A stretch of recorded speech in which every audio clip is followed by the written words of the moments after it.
I'll call to order the meeting of the Ventura County Board of Supervisors for March 11th, 2025. I'd like to start with a moment of silence. It's with heavy heart that we honor the life and legacy of Ventura County firefighter Tommy James Daniel Minando, who passed away at the age of 32 last Friday. Tommy grew up in Simi Valley and attended Royal High School, where he built a lifelong friendships and developed the strong sense of dedication that would define his life. In 2017, he was hired by the Ventura County Fire Department, fulfilling his passion for serving and protecting others. His bravery, kindness, and unwavering commitment to his community left a lasting impact on all who knew him. His dedication to service will never be forgotten, and his spirit will live on in our hearts, his family, his friends, and his fellow firefighters. At this time, let's take a moment of silence to reflect on his service, his sacrifice, and the love he shared with those around him. Thank you.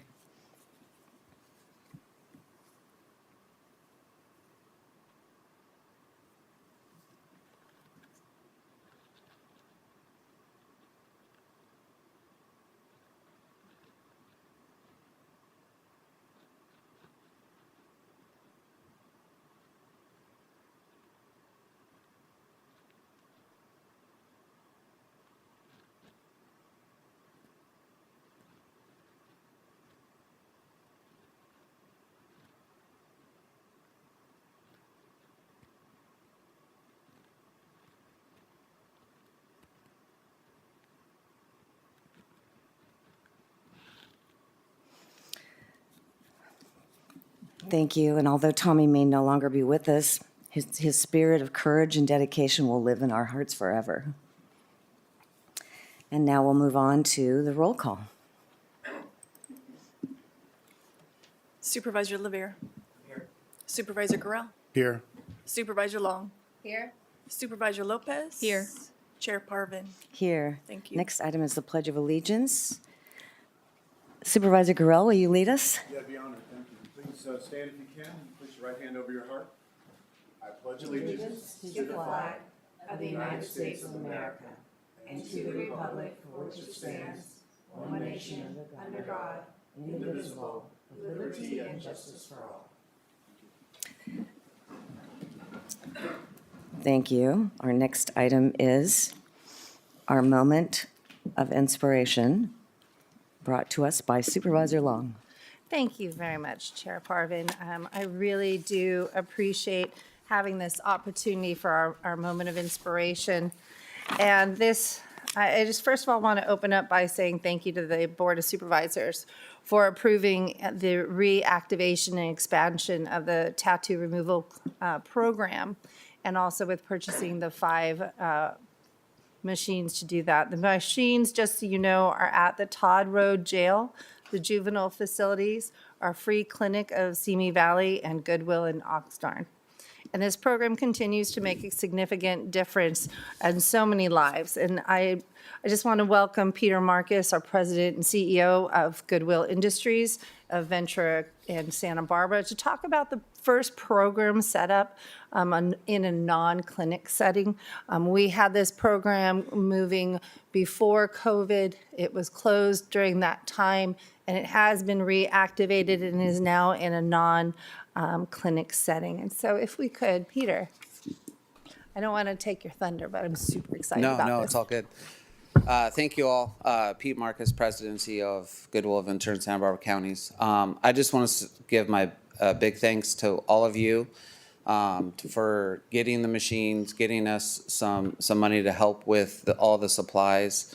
And it's been very transformative to see the people come in the door in the setting that we provide, because it's a low stress, it's not your typical clinic. And so to see the weight that's lifted off their shoulders has just been a beauty to see. And so I want to invite my team up. They're going to show a little bit about some of the great work that they've been doing.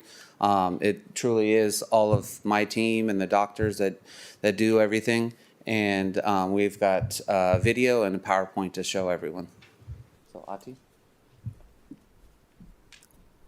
Thank you, Pete.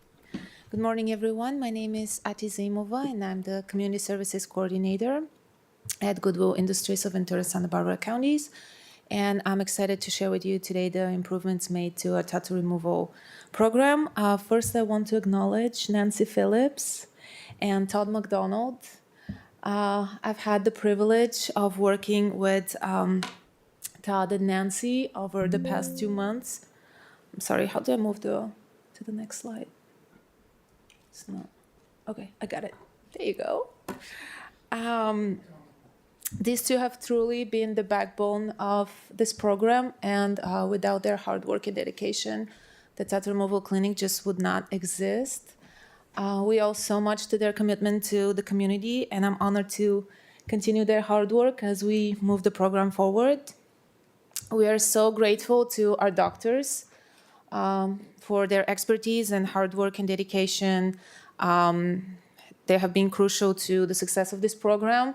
Not only do they put countless hours of work into the clinic, but they also real fun to be around, always bringing this positive energy into the clinic, making it a welcoming environment for everyone there. Thank you. Now, Goodwill is focused on expanding the tattoo removal clinic to reach more people, improve efficiency, and better serve our community. And we've made some significant changes to ensure we reach these goals.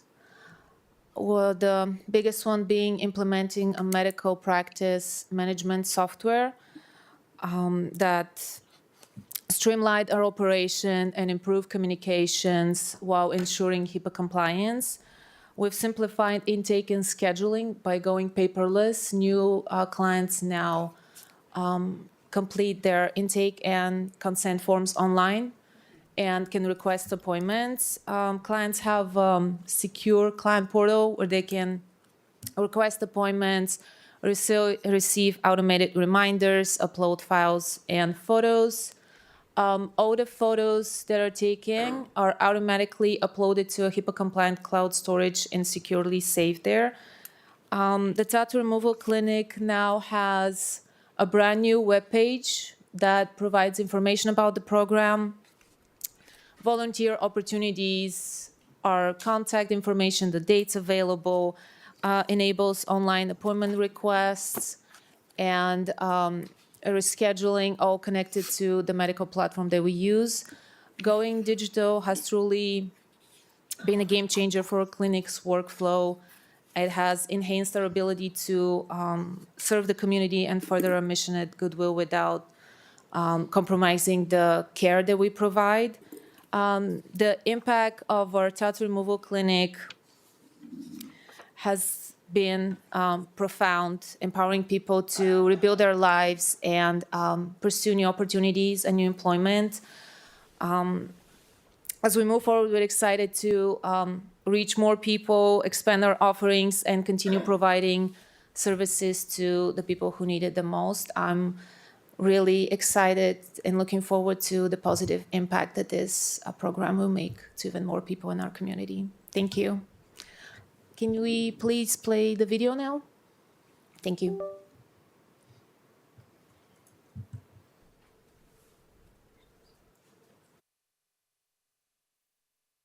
My name is Barrett Fadden.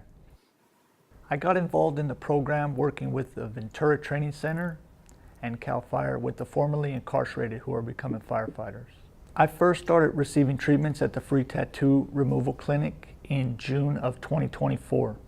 My experience with the clinic has been phenomenal. The people are incredible. They're cordial, they're friendly, they're helpful, and it's been an exceptional experience, and I've been blessed by it. The tattoo removal clinic has improved my life in every capacity. I spent a lot of time in prison, 20 years, and during that time I got some tattoos that I'm not proud of today. I was able to turn my life around when I was in there and get an opportunity to be released back into the community.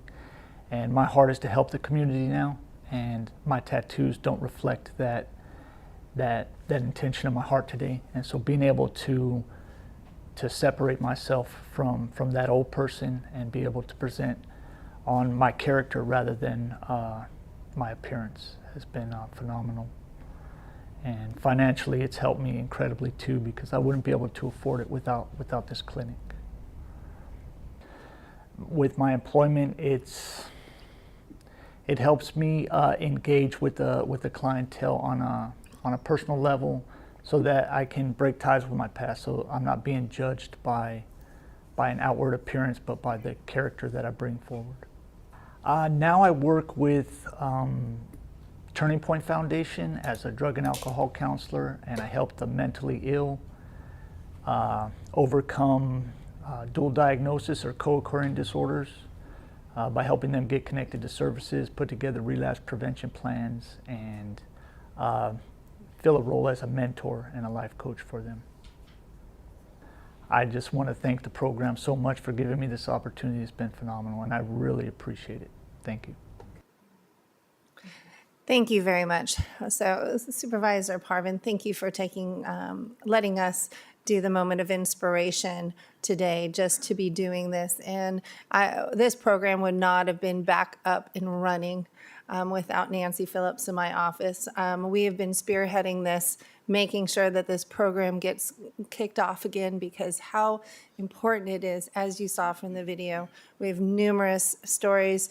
Dr. Finger, thank you so much for all that you do, all your doctors, because really you're at the table listening to them and their stories, and I've been there and watched how it happens, and everyone is there for a reason. It's not because I just got a bad tattoo. It's a life purpose and a life-changing effect, and we've seen that with our firefighters. We've seen it with so many people in different industries, and even children. I just have to say, juveniles have been getting there, and how sad that is. So we are making a difference. And with that, I wanted to make sure we also recognize Todd McDonald. Yep, you got it. We're doing that. I see his face over here. And if you know Todd, he has been a volunteer in this program for over 20 years. And Todd has worked tirelessly organizing the clinic dates pre-COVID and has been at every clinic in the new Oxnard location. Todd started out being a patient first in 2004 and asked if he could help start as a part of this community service requirement. And he has showed up the following month and has never stopped. I have so many things I could say of patients that have just said, thank you so much for the life that you've changed, and that we appreciate you so much. I wanted to do that publicly here. And also with Nancy retiring in April 1st, we wanted to make sure that we heard all of this today. So I have a recognition, and if possible, I know Todd's here, and if we could just get a picture. Is there anything else? I'm going to ask Nancy. I think we've got it all. Okay, wonderful. This is such an important thing. I wanted to make sure. Dr. Finger, did you want to make any comments? I saw you motioning over here. I'm trying to learn body language. Good morning. I'm Dr. Kenneth Finger, family physician. I'd like to thank the Board of Supervisors for recognizing and supporting Oxnard Laser Tattoo Clinic. In 2001, I was asked to participate in laser tattoo removal at Santa Paula Clinic. The mission was to remove gang-affiliated or prison tattoos that presented a barrier to employment. Also, the tattoo could present a danger for ex-gang members when seen by a rival gang member, an unofficial invitation to hit, stab, or shoot the person labeled by that tattoo. Many of the tattoos were literally disfiguring based on their body location or theme. All services were done by volunteers.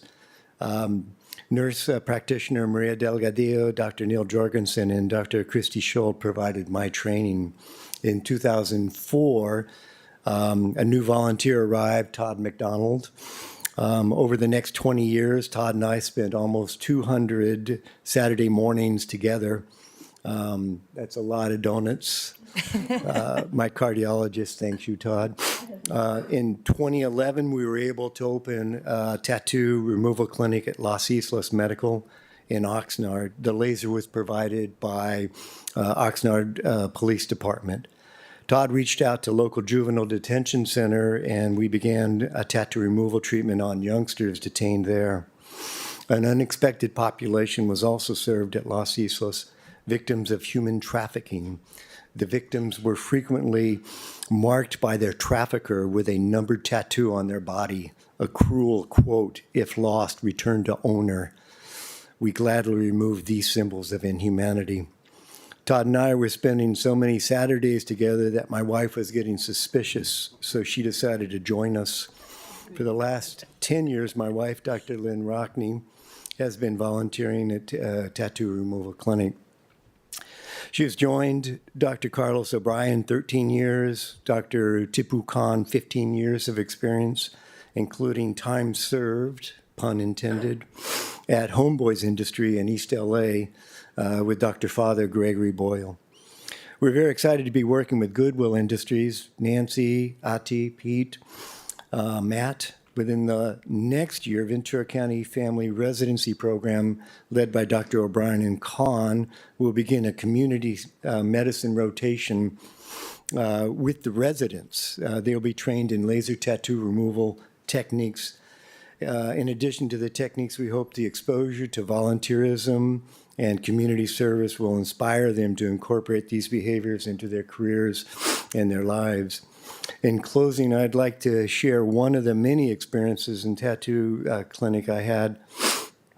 I've been treating Mary for a few years. She had a homemade tattoo of her former husband's name on her left upper breast. After her last treatment, when all the ink in the tattoo had been completely removed, I told her she didn't need any more laser treatments. She said to me, "Dr. Finger, thank you so much for all that you've done. That name is gone. That name that every time I looked into the mirror reminded me of the man who molested my children. The name is gone, and now that man is truly gone." Every Saturday that I participate in tattoo removal, I'm struck by the gratitude and hopefulness of our clients as they move forward in an effort to turn their lives around. For some, it is an opportunity for a new career. For others, it is potentially life-saving as a target is removed from their body. Thank you. Thank you, Dr. Finger. And as I feel, we are such the safety net of this community. We don't talk about all the amazing things we do, but this was a wonderful moment of inspiration, I feel. And I wanted to say thank you very much for allowing us to do that. Anything else? If we can go down and just take a picture with this, thank you.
Okay, our next item is agenda review, and I will ask board members if they have any Levine Act disclosures for items on the agenda today. None. No? None. And with that, I will have agenda review with Dr. Johnson.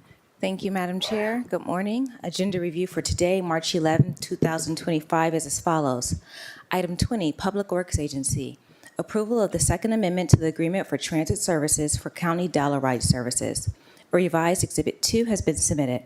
Item 39, Fire Protection District. Adoption of a resolution establishing the Ventura County Fire Protection District's private ambulance service subcontracting policy. A revised resolution has been submitted. Item 44, County Executive Office. Receive and file the mid-year budget report and approval of the fiscal year 2024-25 budget adjustment recommendations. A PowerPoint presentation has been submitted. And finally, item 45, Harbor Department. Public hearing regarding an Eighth Amendment to the Channel Islands Harbor Works Public Works Plan. A revised board letter, revised Exhibit 1, and a revised PowerPoint presentation has been submitted. Thank you, Madam Chair. This concludes agenda review. Thank you, Dr. Johnson. And now we'll move on to the next item, which is number 6. Chair Parvin, we need to take a motion on this. I'm sorry? We need a motion Oh, a on agenda motion. review. Yes, a motion. Well, that was fast. Item 5, moved by Supervisor Levere, seconded by Supervisor Long. Please vote. Thank you. Unanimous. It has passed. Now we're on to item number 6, consent agenda items 9 through 32. Any items? We have a motion? Second? Item 6, moved by Supervisor Long, seconded by Supervisor Lopez. Please vote. Thank you. Motion carries unanimously. Now we're on to time certain, but we're a few minutes early. We can do the minutes. We could do our minutes. All right, item 7, minutes of the meeting of February 25th, 2025. Item 7, moved by Supervisor Gorell, seconded by Supervisor Levere. Please vote. Thank you. Yeah, that's unanimous. And now we can do public comments under item 8. Thank you, Chair Parvin. We currently have 3 speakers for this item, and to members of the public who wish to address the board today would like public comment on an agenda item, please visit ventura.org/VOS comment for participation information and instructions. For in-person public comment, please check in with the deputy clerk at the entrance of the boardroom. If you wish to make comments, you must be in the boardroom, or if you're participating remotely, you must be connected to the meeting via Zoom or telephone before the close of the public comment period for that agenda item. Requests to make live public comment on an agenda item will be accepted until the public comment period for each agenda item is complete. For remote participants, please accept the prompt to be promoted and unmute your mic when it's your turn to speak. And for all public comments, the in-person speakers present in the boardroom will be called upon first, followed by remote participants. At the discretion of the chair, general public comment regarding county-related matters that are not listed on the agenda but are within the subject matter jurisdiction of the board may be moved to the end of the meeting. And today, our first speaker is going to be Paul Copley, followed by Bruce McVicker, and then Wayne Morgan. Paul, if you proceed to the podium, you'll have 2 minutes to give your comment.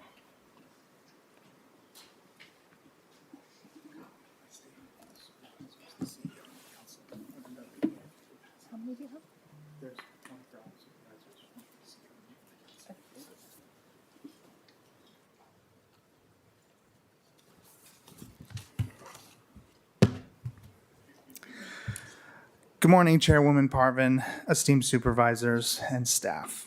My name is Paul Copley, and I am the founder of VC Vote, the Ventura County Voting Reform Project. We're an all-volunteer, nonpartisan group of Ventura County residents working to reform elections at the local and county levels by implementing ranked choice voting and proportional representation. I'm here today to share that VC Vote has launched a petition advocating for those reforms. Our community is ready for an upgrade to our elections, one that ensures fairer outcomes and amplifies every voice.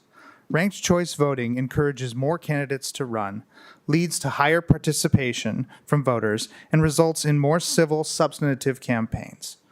Our proposed reforms address the flaws in plurality voting, prevent or lessen the effects of costly CVRA lawsuits, and revitalize our most sacred democratic process, our elections.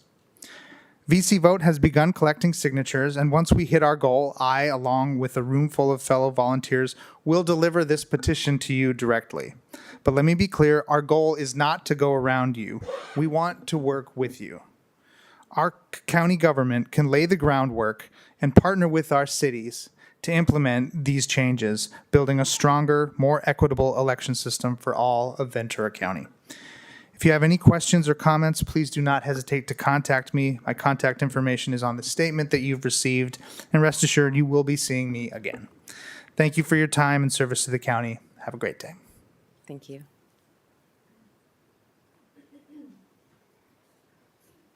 Okay, our next speaker is going to be Bruce McVicker, who's joining us today on Zoom, although I do not see him. So we're going to go on to our next speaker, who is Wayne Morgan. Wayne, I see that you have been promoted. You have your camera on, and you have 2 minutes to give your comment. Thank you. Hello, my name is Wayne Morgan, and I live in Ventura. In today's world, things are happening so very fast. I find it useful to pause and take stock of where we're going as a society. I think of what the world would be like in 10 years, 100 years, or even 500 years. My conclusion is that we're heading for really hard economic times unless we address climate change. Why hard economic times?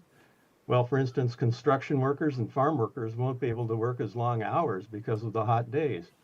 Fires will continue to cause property damage as well as loss of life. Insurance rates, now really high, will continue to increase, and many people will be unable to get loans to purchase a home. These are just a few examples. Because carbon dioxide and other warming gases last hundreds of years in the atmosphere, the decisions we make today will affect future generations for hundreds of years. We have electrical systems right now that are as good or better than fossil fuel systems, and they don't emit carbon dioxide. We need to prioritize investing in those alternatives. So I want to remind the board, staff, and public to keep climate change top of mind as we move forward making decisions. Thank you.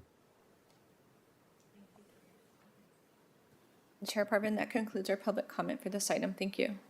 Thank you. All right, now we're on to time certain, item 33, a presentation proclaiming the month of March 2025 as National Nutrition Month. Supervisor Lopez? Yes, thank you, Chair. This morning, I am pleased to bring forward a proclamation for National Nutrition Month for the March of 2025. And as the Partnership for a Healthy Ventura County collaborative network is made up of a number of agencies, organizations, nonprofits, school districts who are working to continue nutrition education in our county to enhance healthy eating practices throughout our communities. So with that, I want to introduce our Public Health Director, Rigo Vargas, to share a little bit more and help us recognize those Champion Awards recipients this year.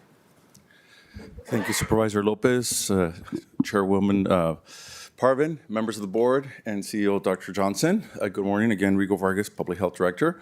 It's a pleasure to be here on behalf of our department and our partnership, the Partnership for a Healthy Ventura County, that has been a longstanding coalition of community advocates and leadership throughout the county, representing various organizations, all coming together to promote healthy eating, active living towards the goal of reducing chronic diseases that are, many of them, so directly impacted by our decisions that we make with regard to physical activity and healthy eating.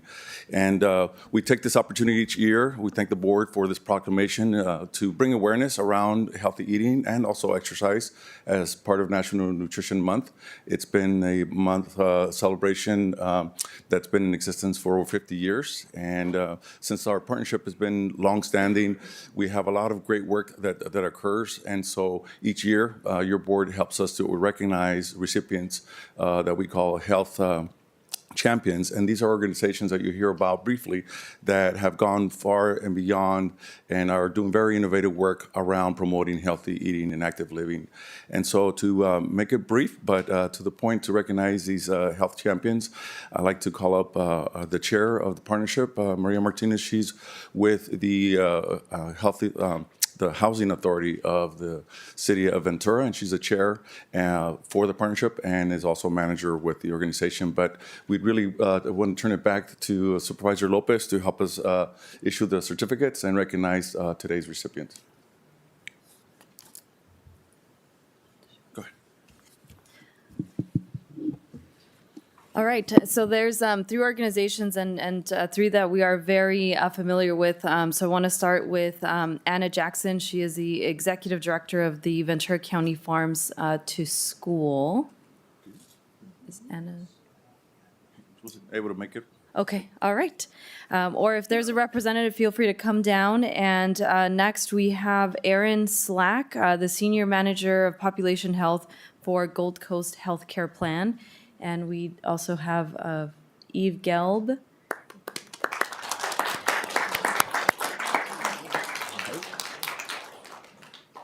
And next we have Sierra Dorr, the executive director of Saticoy Food Hub. And all right, there we go.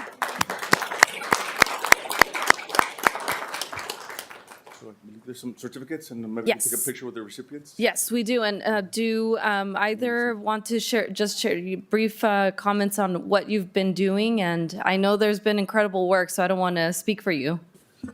Sure. Thank you so much. We're accepting this award on behalf of Gold Coast Health Plan, and we've been doing some innovative work as part of our population health management program for our members. We have a program called Wealth. It's a behavioral economics app that encourages them to engage in healthy behaviors such as taking their medication or taking their blood pressure or engaging in a healthy meal and taking a picture of it. And they actually, through behavioral economics, receive incentives in order to engage in those behaviors. And at the beginning of the month, they have a bank account. And if they continue those behaviors throughout the month, then they keep the money in their bank account. And it's given to them in a reward as a gift card to address social needs such as food, transportation, and other items that that member of Gold Coast may need to support them in their healthy habits. And so that's been a great program for us because it's been able to encourage our members to engage in those healthy habits, but also access preventative screening. We provide one-time incentives within the app for preventative screenings as well.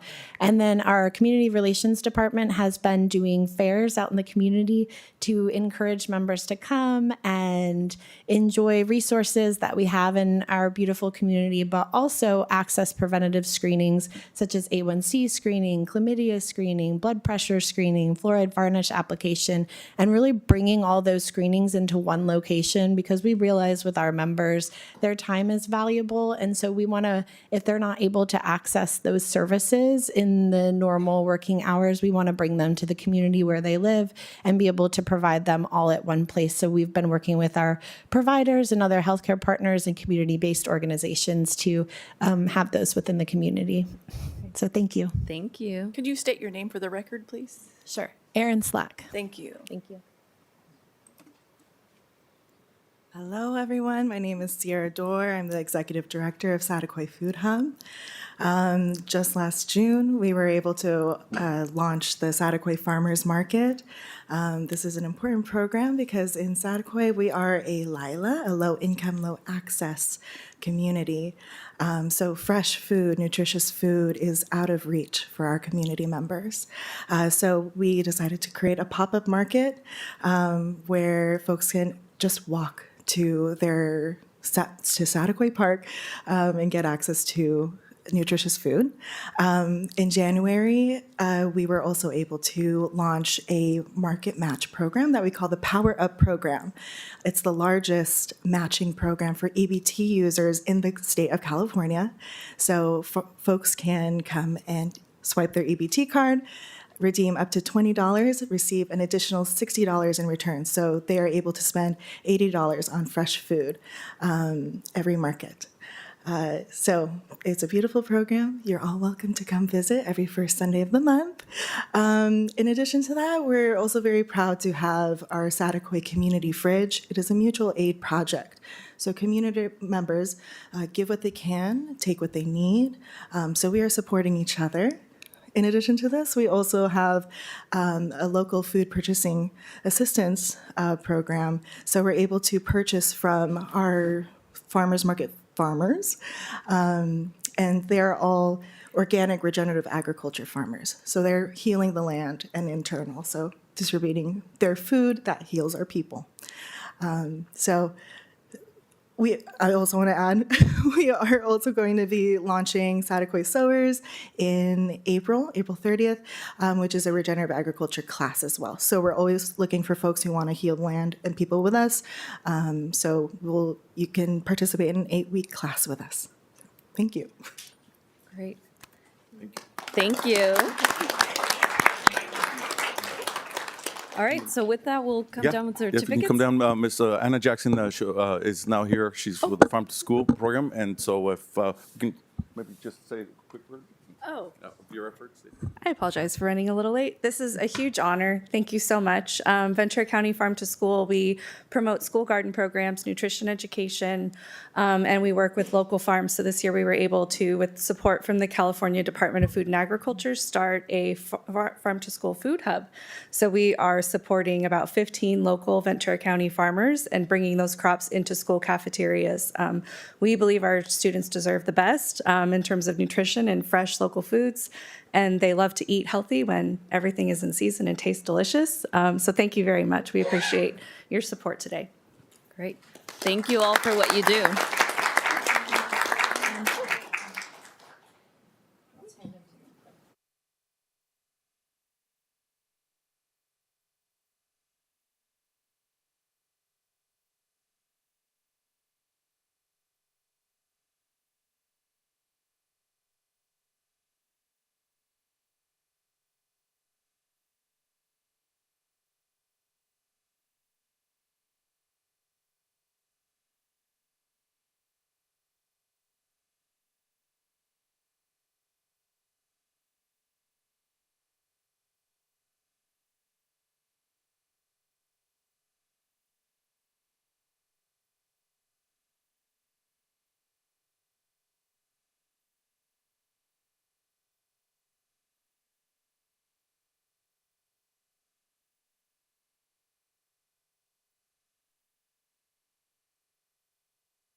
Good. You need everyone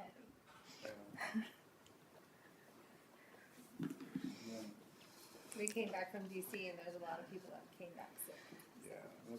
Okay, our next presentation item is item 34, which is American Red Cross Month. Let me start by inviting Sabrina Ashijan to the podium and accept this proclamation. Today, we proudly recognize March 2025 as American Red Cross Month in Ventura County. And I'm excited to present this recognition for many reasons, but one of them is that I partner with Red Cross on several blood drives throughout the year, and I think it's one of the most, rewarding events that I have in my district. And we've already done, I think, about 9 so far. We have a few more to go. But it's incredible what you do, incredible volunteers, donors, and supporters who embody the compassion for service. And we see that with any trauma that we go through here in the county. But for over 140 years, the American Red Cross has provided life-saving aid in times of crisis, and right here at home. The Pacific Coast chapter continues this mission, offering shelter after disasters like the mountain fire, providing critical blood donations, supporting service members, and equipping individuals with life-saving skills. This work is only possible because of selfless individuals who step up when help is needed most.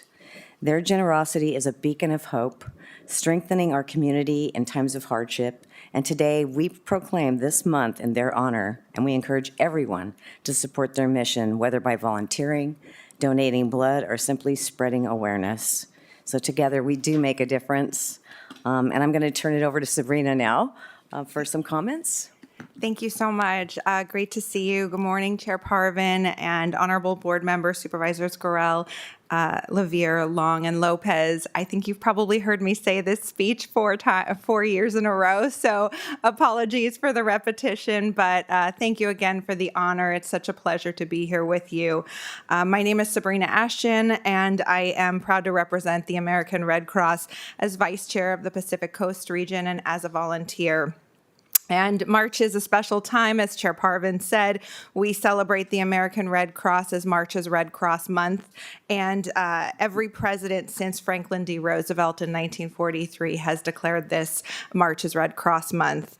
The unwavering compassion, as Chair Parvin displayed by our Red Crossers, is nothing short of amazing, the work that they do in the community. And I just wanted to provide you with a few stats for this year of the work that is being done.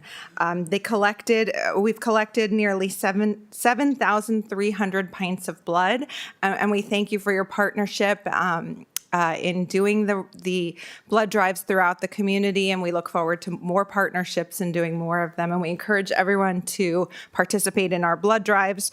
We've also prepared residents to respond to medical emergencies through trainings and classes. We have a lot of free classes. We've helped military families of those stationed abroad, and we've assisted more than 170 families who've suffered through residential home fires, which we know is top of mind right now with everything that has occurred. And the work is thanks to 1,300 volunteers. So we're growing every year in terms of how many volunteers we have, which is incredible. And it's a testament to neighbors helping neighbors. So during this Women's History Month and March's Red Cross Month, we want to continue the work that Clara Barton started more than 100 years ago. So thank you so much. We appreciate the honor and hope to have others volunteer with us. Thank you. Thank you. Any other comments? No? All right, we'll come down and present you with your proclamation. Thank you so much.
And our next proclamation is recognizing National Social Work Month in Ventura County, item 35.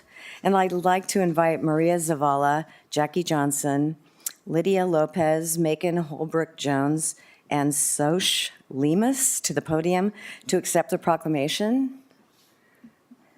Today, we're honored to recognize March 2025 as National Social Work Month in Ventura County and celebrate the dedicated professionals who work tirelessly to support individuals, families, and communities. Social workers are champions of well-being, committed to helping people navigate life's challenges, whether through mental health support, child welfare, or assistance for those experiencing homelessness. This year's theme is social work, compassion, and action. It reflects the profound impact of their work. With years of training and expertise, social workers turn care into action, advocating for those in need. In Ventura County alone, over 370 human service agency social workers assist thousands of individuals each year, making a lasting difference in our community. And today, we recognize their unwavering dedication and encourage everyone to support and celebrate the social work profession. Thank you. Thank you. Good morning, Chair Parvin, members of the board, and Dr. Johnson. My name is Maria Zavala. I am an Adult Protective Services Social Worker 3, and I am joined by my colleagues from Children and Family Services, the Homeless Services Program, and In-Home Supportive Services. Jackie Johnson, Lydia Lopez, Megan Holbrook-Jones, and Soch Lemos. Thank you for recognizing Social Work Month and the profound impact of social workers in our community. This year's theme, Compassion plus Action, perfectly captures what drives social workers every day. It is not enough to care. We act. We step in when individuals and families are at their most vulnerable, ensuring that no one has to navigate life's challenges alone. Social workers in the Human Services Agency serve many different people, in different circumstances and in different capacities, supporting children and families, working to prevent hardship and crises through early intervention, assisting older and dependent adults in maintaining their independence, advocating for individuals with disabilities, providing crisis intervention, and helping those experience homelessness find stability. We work not just to solve immediate crises, but to build lasting solutions that empower people to regain control of their lives. This morning, we'd like to share the story of Joseph, a man whose journey exemplifies the power of compassionate social work in action. Joseph first reached out to the Area Agency on Aging, or AAA, for help installing grab bars in his bathroom, as both he and his wife had experienced multiple falls. During an initial assessment, it became clear that Joseph was not only managing his own health challenges, but was also the primary caregiver for his wife, who had dementia. Upon arriving to the home for a safety evaluation, the team found Joseph fatigued from an accident, with swollen legs, indicating the need for medical care. His home environment reflected the difficulties he faced, including limited mobility and the overwhelming responsibility of caregiving. The caregiver hired to assist his wife expressed concerns, as Joseph himself also needed support but had no additional help. Recognizing the urgency of the situation, AAA provided essential fall prevention equipment, including grab bars, a shower chair, a handheld shower head, and a non-slip bath mat. However, the extent of Joseph's needs required broader intervention, leading to an anonymous referral to Adult Protective Services, or APS. When I met Joseph, we quickly built rapport over our shared love for cats, as his 23-year-old cat Candy seemed to grant permission for our conversation. Joseph was facing self-neglect due to his declining health and lack of resources. His wife suffered a severe fall and was placed in a care facility, yet Joseph had not been informed of her location, adding to his distress. Given his functional limitations following a stroke, APS provided tangible support, including a new walker. A community service worker referral was submitted to assist him with Medi-Cal, in-home supportive services, and obtaining a senior ID. Long-term case management through VCAA's Multipurpose Senior Services Program was also initiated, and his wife's location was ultimately confirmed. Sadly, Joseph's wife passed away during the APS investigation. With the right support, however, he remained goal-oriented and was determined to improve his well-being. APS provided grief resources and helped him apply for Social Security benefits through the Social Security helped him apply for survivor's benefits, through the Social Security Administration. While the self-neglect concerns were confirmed, Joseph's situation improved significantly through this coordinated effort, reducing the protective concerns. He was especially relieved to learn that his IHSS application was approved, granting him the much-needed caregiving support. When IHSS social worker Soch Lemos reviewed Joseph's case, the immediate goal was to fill in the gaps and provide ongoing assistance to him to remain safely in his home. Joseph, who had been recently discharged from a care facility, expressed gratitude for the unexpected but invaluable support he received from multiple programs. With 124 hours of IHSS cares per month, he was able to hire a provider of his choosing, granting him both autonomy and essential services such as meal preparation, house cleaning, grocery shopping, laundry, personal care, and accompaniment to medical appointments. Without this collaboration, Joseph's situation could have taken a far more difficult turn. Instead, he was supported with the right resources at the right time, allowing him to regain stability, access the support he needed, and continue living safely and independently in his home. His story is a testament to the power of compassionate teamwork and dedicated service, ensuring that those in need receive the care and dignity they deserve. Joseph's story is just one of hundreds that unfold every day because of the dedication social workers do across our agency, whether it's ensuring a child is in a safe and supportive environment, helping an older resident remain safely in their home, or guiding a family out of crises. Social workers do more than just provide services. We build trust, foster resilience, and restore hope. As one of our social workers put it, the best part of this work is empowering people to make positive changes and witnessing their successes. No 2 days are the same, but every day we make a difference. We thank the Board of Supervisors for acknowledging Social Work Month and for supporting the critical work that we do. And to our social workers, your compassion and action change lives. Today, we honor you. Thank you. Thank you.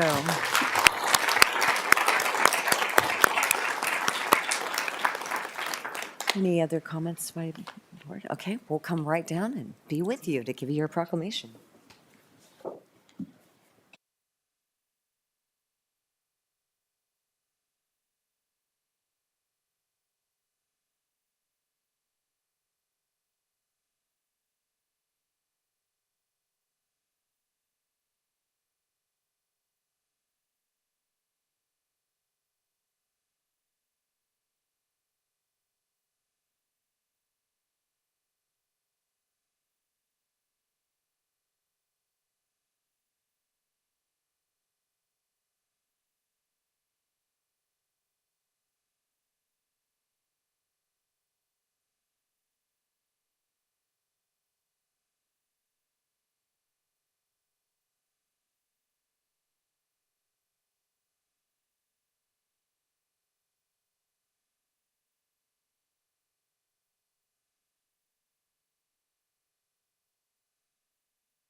And now we're up to item 36, a presentation proclamation recognizing and commending the UC Master Gardener Program on their Integrated Pest Management Achievement Award from the Department of Pesticide Regulation. And I'd like to invite Jill Tyler, Emma Yolk, and their volunteers to come to the podium to accept the presentation. And while you're on your way up, I want to share some words. And you're already here. You're fast. We're proud to recognize the UC Master Gardeners of Ventura County for their outstanding contributions to sustainable horticulture and pest management. Since 1989, this dedicated group of 175 volunteers has provided invaluable gardening education, helping our community adopt environmentally responsible practices. Through their invasive and beneficial outreach group, they address critical local issues like Asian citrus psyllid. Good job. It's taken me a long time, right? I mean, here's some more. Mediterranean fruit fly and Aedes mosquitoes? Mosquitoes? Aedes. Aedes, okay, Aedes, not IDs. Yeah, there's some great words in your Chair world. Parvin, it's all good. Mosquitoes protecting both our agriculture and our public health. And remember, this morning, Lavere mentioned something about a bug in Tennessee. We don't have that. It's probably because of you. Their efforts include maintaining 10 demonstration gardens, offering nearly 90 free educational programs annually, and contributing over 18,000 volunteer hours, a service valued at nearly $700,000 each year. We're especially proud that on February 26th, 2025, the California Department of Pesticide Regulation will recognize the Ventura County UC Master Gardeners as one of only 3 organizations statewide for their leadership in sustainability and pest management. So we're really proud of your work, and we commend you for your dedication and celebrate your ongoing impact on our community and our environment. And with that, I'm going to turn it over to Jill, who's been waiting a few minutes. Yes. She's fast at getting down to the microphone. Yes. Good morning, Supervisors, Chair Parvin, distinguished guests. I'd like to introduce some people that are here with me today. This is Bonnie Brown, whom I'll be speaking about in a few minutes. She is a master gardener with our program. She's works at our Ojai demonstration garden. And we have Anna McShilder, who is the director of Herrick, which is our farm in Ventura County in Camarillo, and Corinne Bell, Ventura County Agriculture Commissioner. So I'm Jill Tyler. I am the Master Gardener Program Coordinator, and I'm also a Master Gardener volunteer.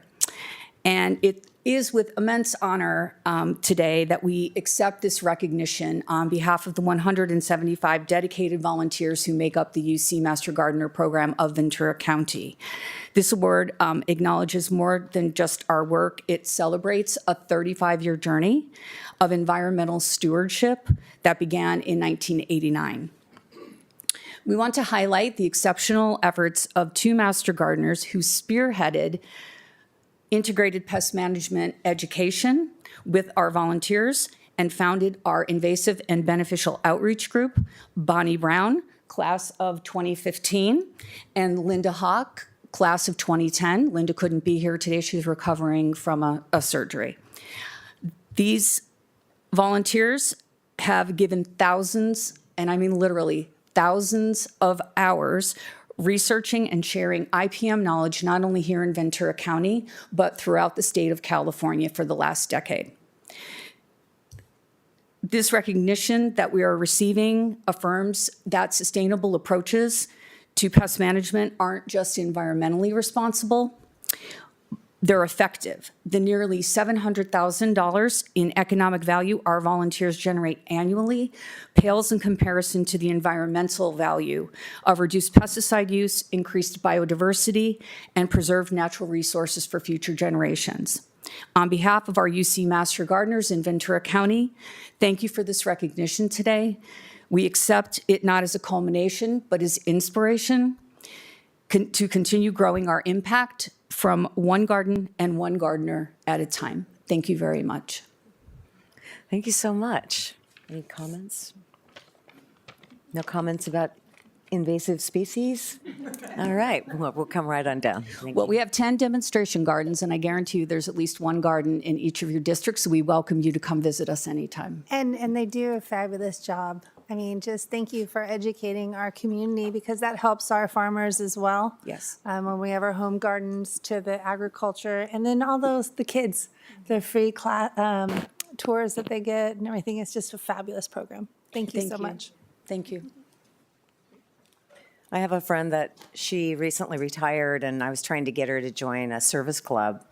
And she goes, not till after I become a master gardener. Well, that opens the door, Chair Parvin, that we will be recruiting for our new Master Gardener training class that will begin in November. So if anybody's interested, please go to our website, and we'll be looking forward to your application.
Okay, our next item is item 37, a presentation from Supervisor Lopez.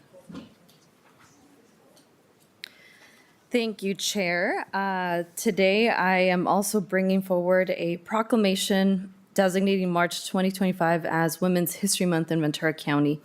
And I want to start by acknowledging you as our chair, colleague Supervisor Long, and the many women who hold leadership positions throughout our county. And as I, reflected on this last year and wanted to bring up my notes of where, how far women have come here locally and the representation that we have at various levels. The history here in Ventura County, if we look at the Board of Supervisors, in the 5 districts have been represented by 12 women since the county's history, with other leadership positions also being held by women, including our current registrar of voters, our treasurer, tax collector, And if we look at our county-wide public offices, out of approximately 180 seats that are elected, over 85 of those are held by women, are elected women. And our three of the six highest ranking elected officials here in Ventura County are represented by women. Congresswoman Julia Brownlee, Senator Monique Limon, and Assemblymember Jackie Irwin. But if we also look at our leadership in our county through our agencies, there are about 8 of our 26 county agency directors held by women. And of course, next to us here, our CEO, Dr. Savette Johnson, our county counsel, Tiffany North, and the list can go on. So I just wanted to start off by acknowledging and recognizing the many women who help serve our community through these positions. And so with that, with Women's History Month, being a month of us recognizing and acknowledging all those contributions, the advocacy of women in changing laws that have improved the conditions in our country for women and many others through that, with the passage of legislation, including the Equal Pay Act of 1963, the Civil Rights Act of 1964, the Lilly Ledbetter Fair Pay Act of 2009, and other local initiatives. Over the past 50 years, women have achieved major milestones, including being appointed to many offices, from the Supreme Court to being elected to the Vice President of the United States.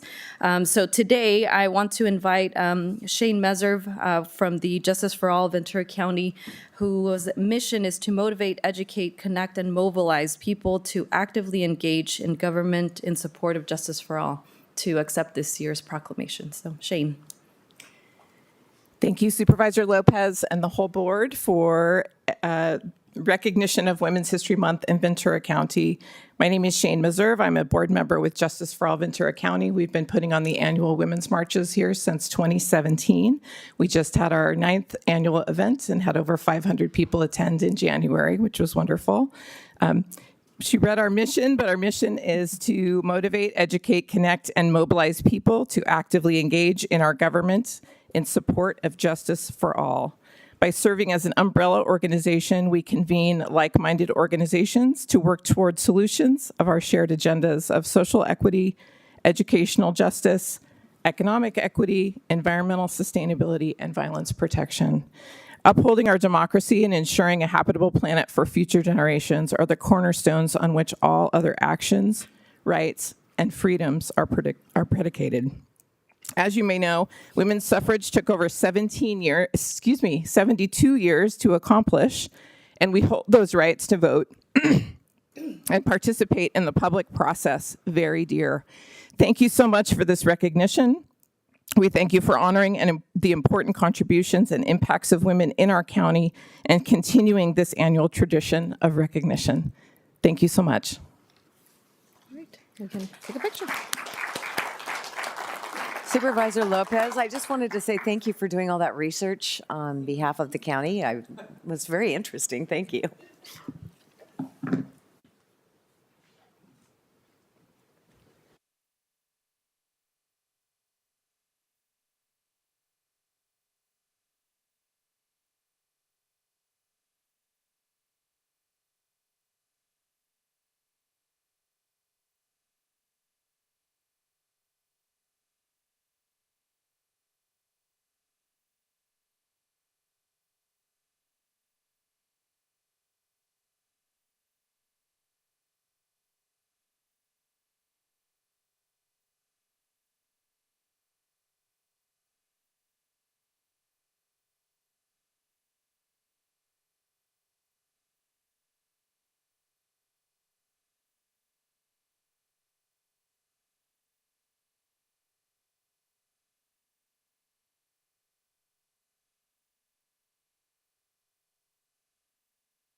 And our next item is item 38, a presentation by Supervisor Long. Yes, thank you. It is my honor to do this proclamation, and we are honoring a man who has had 40-plus years committed to service, advocacy, leadership, and has left an indelible mark in the Ventura community of Ventura. This special veteran is Mr. Richard Camacho, and if you could come to the podium, I'd like to say a couple things. Born and raised in Santa Monica, Richard answered the call to service his country in 1966, enlisting in the United States Marine Corps. In 1967, he deployed to Vietnam with the 1st Battalion, 4th Marines, where he bravely served in combat and was wounded by a grenade explosion. For his sacrifice and courage, he was awarded the prestigious Purple Heart, along with numerous other military honors, before his honorable discharge in 1968. Now transitioning into civilian life, Richard excelled in leadership roles with major organizations, including Honeywell, Xerox, McDonnell Douglas, and the Naval Facilities Engineering Command at Naval Base Ventura County. However, his dedication to service extended far beyond his professional career. In 1986, he co-founded the Vietnam Veterans of Ventura County, an organization devoted to support and advocate for nearly 40,000 veterans in our region. Over the years, he has held every executive board position, working tirelessly to ensure that veterans receive the benefits and assistance they deserve. Beyond advocacy, Richard has been a passionate educator, shared his firsthand experiences of the Vietnam War with students across Ventura County.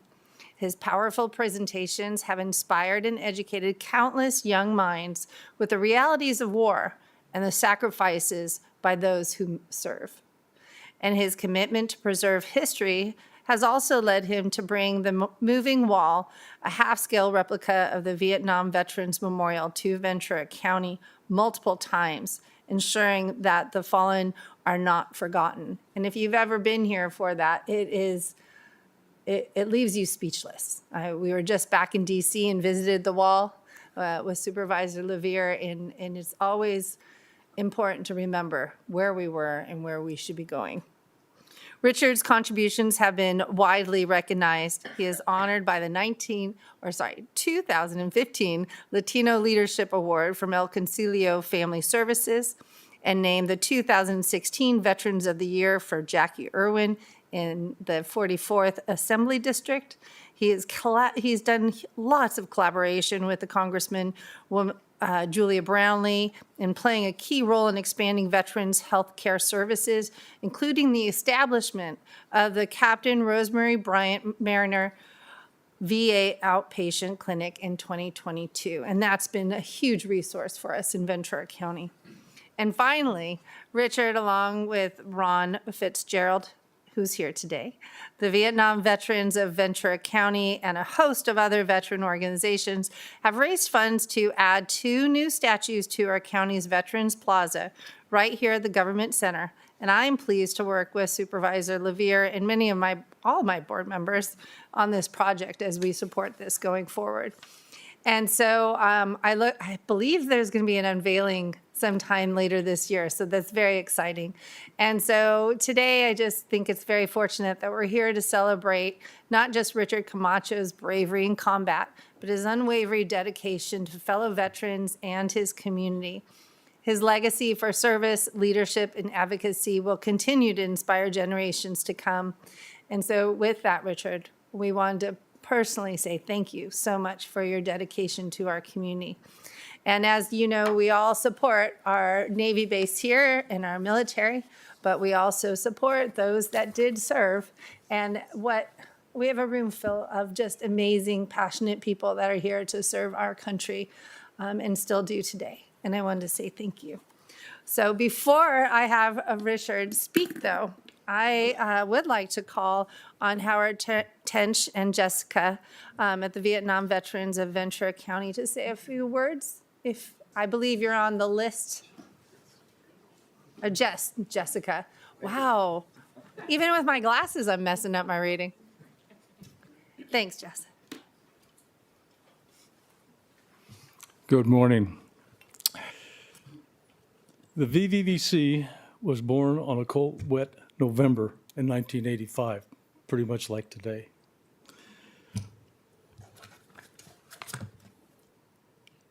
The wall was displayed here at the newly finished Government Center, as we've previously talked about. Richard, like so many of us, was moved by the wall and chose to join the group responsible for its visit.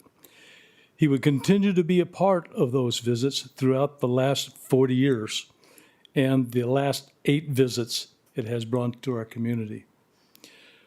Richard's son, high school Vietnam history lesson, would lead to something that had been a big part of his accomplishments. The establishment of groups of Vietnam veterans visiting and speaking to the students in the schools about their wartime experiences. He has personally spoken at Moore Park High School for the last 38 straight years. Richard took part in the leadership of the group as president many, many times, and many such groups have incidents of discord. When our group had such a problem in the 80s, it was he that stepped in and did and said what was needed to save and keep the group together. Besides the wall, Richard was involved with or actually led the effort on 2 other accomplishments to recognize our veterans, in particular the Vietnam veterans, as part of the coalition that constructed the military memorial here at the Government Center.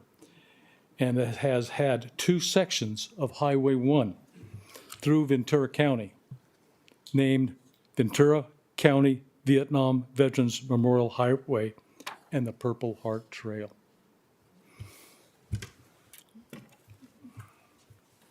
Good morning.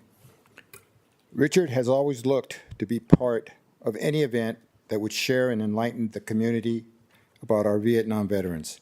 He was interviewed and filmed as part of a film created by George Sandoval of the Oxnard Film Society and was active with the nearly 6-month display at the Ventura County Museum that led to be a remarkable change in our community's recognition of veterans.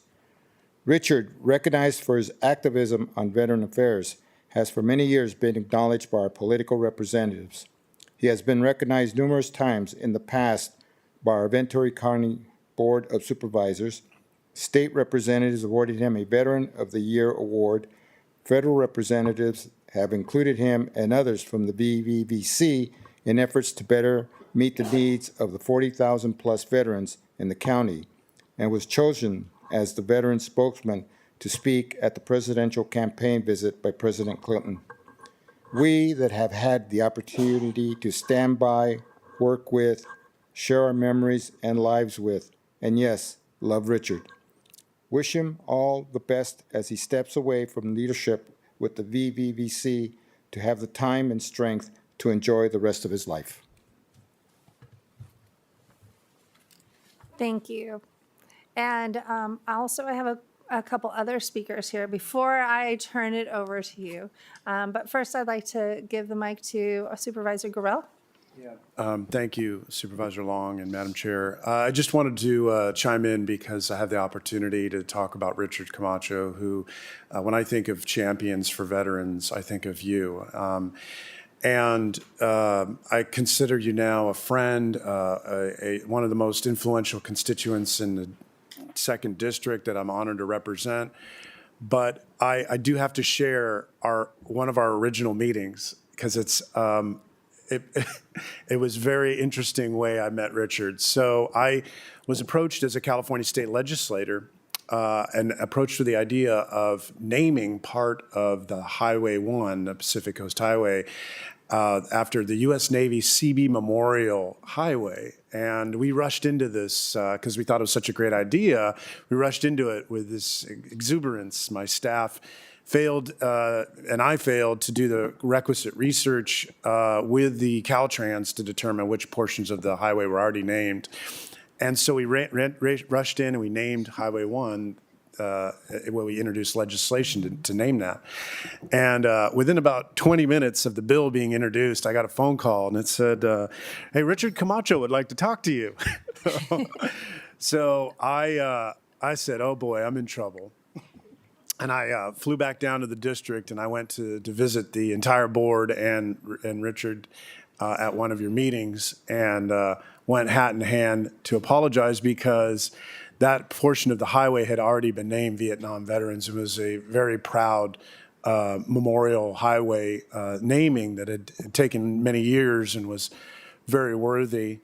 But it was my first experience getting to know Richard and the entire board. And since then, recognizing just how passionate you are for standing up for your members and for all Vietnam veterans, making sure that they are recognized, they are remembered, and they are always told welcome home, because they weren't done so adequately after the war. And so, sir, it's with great honor that I am able to speak these words from this dais and say how inspired and in honor I am of your service to this county, this country, and to all Vietnam veterans. And it's an honor to recognize you today. So thank you, Richard. Thank you, sir.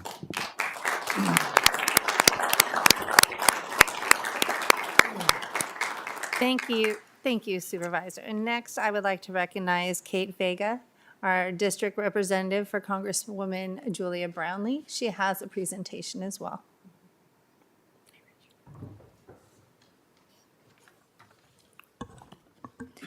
Good morning, Chair Parvin, members of the Ventura County Board of Supervisors, and everyone here today. My name is Kate Vega, and on behalf of Congresswoman Julia Brownlee, it is my privilege to join you to recognize Richard Camacho and his remarkable service to our community, to our country, and to his fellow veterans. Congresswoman Brownlee is in D.C. this morning, and she has asked me to tell you that that is the only reason that prevents her from being here today. She also asked that I present Richard with this printed statement that she entered in the congressional record. Very nice. It reads, Mr. Speaker, for nearly 4 decades, Richard has selflessly served his fellow veterans, ensuring that their sacrifices are not only recognized but deeply honored. His unwavering commitment to this mission has left an indelible mark on our community, and it has been a true privilege for me to work alongside Richard over the years, witnessing his dedication, passion, and respect for his brothers and sisters who have also served our community, our country in uniform. Richard's journey of service began in 1966 when he was drafted into the United States Marine Corps. In 1967, he deployed to Vietnam with the 1st Battalion, 4th Marines, where he displayed extraordinary courage in combat. After his honorable discharge in 1968 and his return home, he co-founded the Vietnam Veterans of Ventura County, an organization dedicated to providing support, advocacy, and recognition for local veterans. Over the years, Richard has served in virtually every leadership capacity within this organization and has worked tirelessly to ensure that all veterans receive the care, respect, and recognition they deserve. Congresswoman Brownlee also stated, personally, I have the deepest respect for Richard, not only for his service to our country, but for the kind of person he is. His integrity, selflessness, and unwavering dedication to our veterans, our community, and our country make him a remarkable leader. It has been a privilege to work alongside him and see firsthand the lasting impact of his efforts. Richard, today we join a grateful community in recognizing you for your exceptional leadership, tireless advocacy, and lifetime of service. You are a hero, a mentor, a true friend to all of us, and your legacy will continue to inspire future generations. We thank you and we wish you the best as you embark on the next chapter of your journey. Supervisor.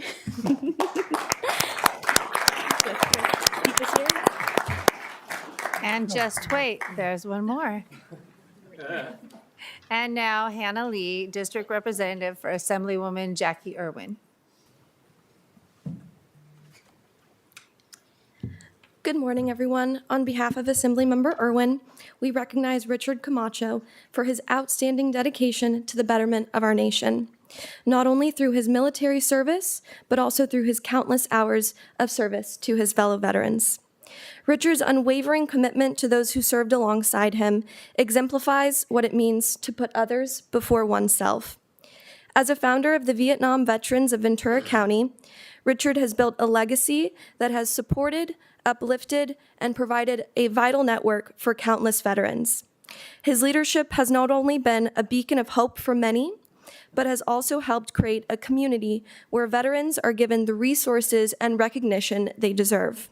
Congratulations on this well-deserved recognition. Thank you. Thank you.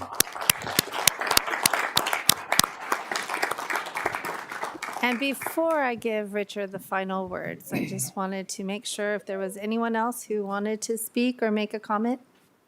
Yes, Supervisor Parvin, Chair. I want to say thank you for your service, but I want to say that to everyone sitting behind you as well, because you didn't get the appropriate welcome home that you deserved, all of you. And I really appreciate what you did, because every night during my high school years, I watched that war on the news while eating dinner. And it was horrible what I witnessed. So I can't thank you enough. And if you ever need anything, give me a call. Thank you.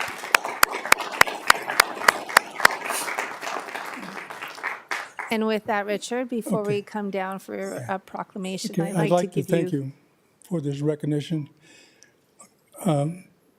When I came home from Vietnam in '68, I wasn't allowed to speak about Vietnam until 1986. What I've done for the last 40 years, not by myself.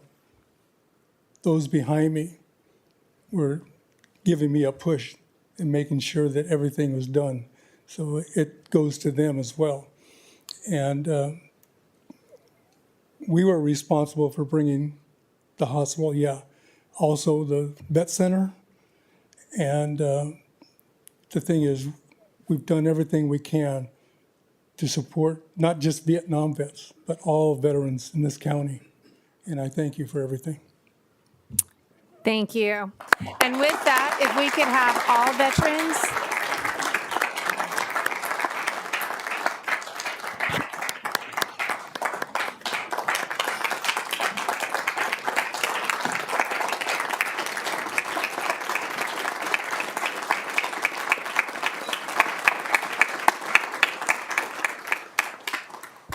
If we could have all our veterans come up for a photo with us, that would be wonderful.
Now we're up to our regular agenda, which is item 39, Fire Protection District, adoption of a resolution establishing the Ventura County Fire Protection District's private ambulance service subcontracting policy. Chief Gardner. Good morning, Chair Parvin, members of the board, CEO Johnson. For the record, your Fire Chief Dustin Gardner. Before I start, I'd like to take a moment to say thank you for the moment of silence this morning. Your board, our CEO, our HR Director, Ms. Keys, you put a lot of emphasis and a lot of emotion and effort and give me the ability to do that by recruiting and retaining and finding pipelines and trails for our local youth to come forward. And Tommy was one of those success stories. He started with us when he was 16 years old. We've all known Tommy since he was a high school kid. And he was an amazing young man. We were able to get him into our crew program as a seasonal. Then we were able to hire him as a permanent crewman. Then we were able to hire him as a firefighter, where he started to build his family, help support his mom, help support his dependent brother, promote himself up to engineer, always stayed at the busiest fire stations, always did the most he could do. He trained hundreds of young firefighters for the U.S. Forest Service to go into hotshot crews, just giving back to his community. So when you all support us to find our local kids, to train our local kids and retain our local kids, Tommy's one of those success stories. So the moment of silence this morning was impactful. Thank you. Didn't want to miss that opportunity. And I also didn't want to miss this, and I actually had to write myself notes. There's so many pieces on this board and agenda today. I apologize for that, but it's an important one. I'm here before you this morning requesting approval for the fire district to move forward and officially prepare, build, and respond to the upcoming ambulance transport RFP. The board item in front of you lists 5 recommendations. One is to adopt a new Ventura County Fire Protection District private ambulance service subcontract policy. One is to authorize the fire district to submit a proposal to the ambulance transport RFP. One is to authorize the fire district to issue an RFP seeking a public-private partnership or an alliance model. One is to approve hiring a contractor to help us write that RFP for an alliance model or public-private partnership and respond to the RFP. And one is a final line item to allow me to negotiate and authorize small contracts under $50,000 in total to prepare for that RFP if we need to hire analysts or analytics folks. Since your board directed County MSA in 2022 to issue the RFP for ambulance transport service, the fire district has been investigating the feasibility of providing those services. We've looked at the models, we've looked at the finances, we've looked at our abilities, and through our preparations and studies, we do believe we can provide a higher level of service than the county is receiving today. And we are formally requesting your approval to explore every available option on the table, public-private partnerships, anything on the table, anything available that we can come back to your board and give you the absolute best proposal to provide the service to the citizens of our county, because they deserve that. With that, I have staff here to answer any technical questions. County Council is here because they helped a lot with this. There were a lot of questions because of all the firewalls, the ethic walls, we wanted to make sure everything was done right so that everybody stayed in their lanes and stayed above board with this. So if there are any technical questions, we have everybody here. And with that, that's our ask. Questions? No questions? Do we have any speakers on this item? Chair Parvin, there are no requests to speak for this item. Thank you. Okay, thank you. I'll motion to approve. It's coming, I promise. It's not there. And I just want to add that motion will include the revised resolution as added to the agenda during agenda review. Thank you. Thank you. Well, I'll second, even though I'm not seeing that yet. It's coming. I don't know, I'm spinning. Mia, are you able to? No, we can do a roll call, right? Yep. It's the old-fashioned way. Yes. There we go. Okay. It's waiting. There we go. There we go. Item 39 moved by Supervisor Long and seconded by Supervisor Parvin. Let's see if we can get a vote. Can you hit the vote? Mia?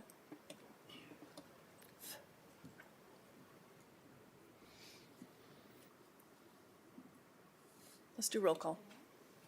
Oh, it's on. Supervisor Lavere. Yes. Supervisor Gurel. Yes. Supervisor Long. Yes. Supervisor Lopez. Yes. Chair Parvin. Yes, Thank you. that you. is unanimous. Thank you, Chief.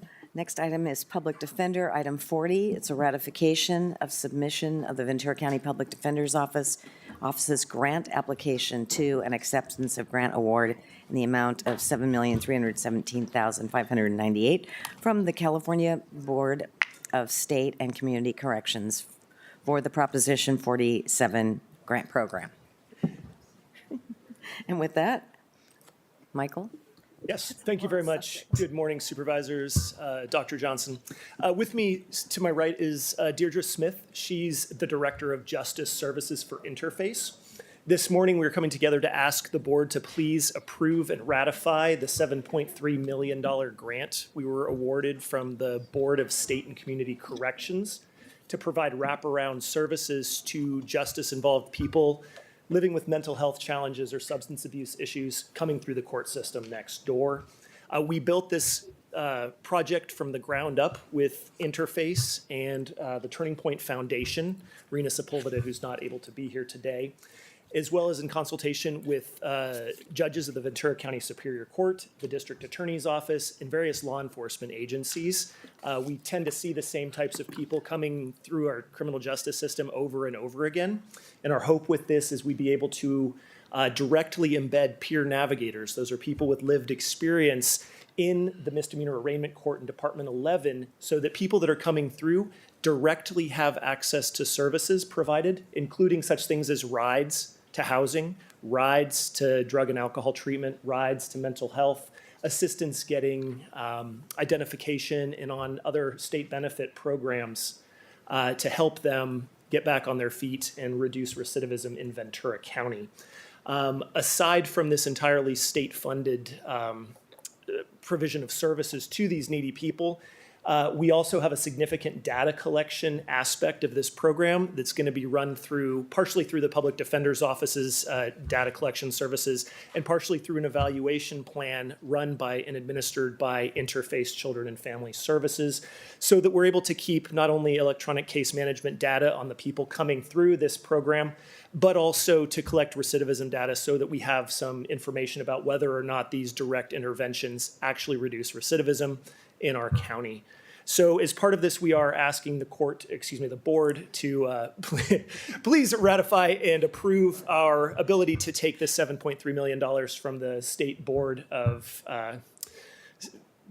State and Community Corrections, and also to individually approve $1.5 million of this state grant money to the Public Defender's Office to staff this in the Ventura County Superior Court, $1.9 million of grant funding to the Turning Point Foundation for housing and clinical case management services, $3.5 million of grant funds to Interface Children and Family Services for their screening, mental health, and substance abuse treatment and housing assistance, and then $345,600 of grant funds that were allotted as part of our proposal to reduce disparities in access to justice with our Mixtec population, the Mixteco speakers. And this would provide a Mixteco interpreter to allow the Mixtec community to participate in these services. And I'm here for any questions, as is Ms. Smith. Yes. Thank you. Any questions? No. Basically, just congratulations on receiving the award. The benefit is our constituents and such great services that you're going to be providing. So really do appreciate it. And we really appreciate just going after all those grants, all of us. So thank you. Thank you, Supervisor. I'll motion to approve when we're ready.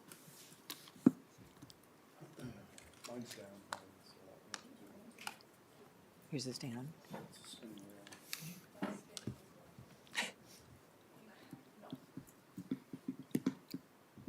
We have a motion and a second. And I think we're going to need a roll call.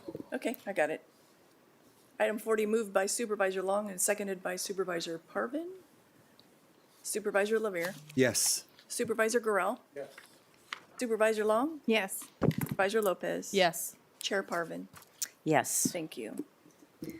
unanimous. Next item is item. Thank you.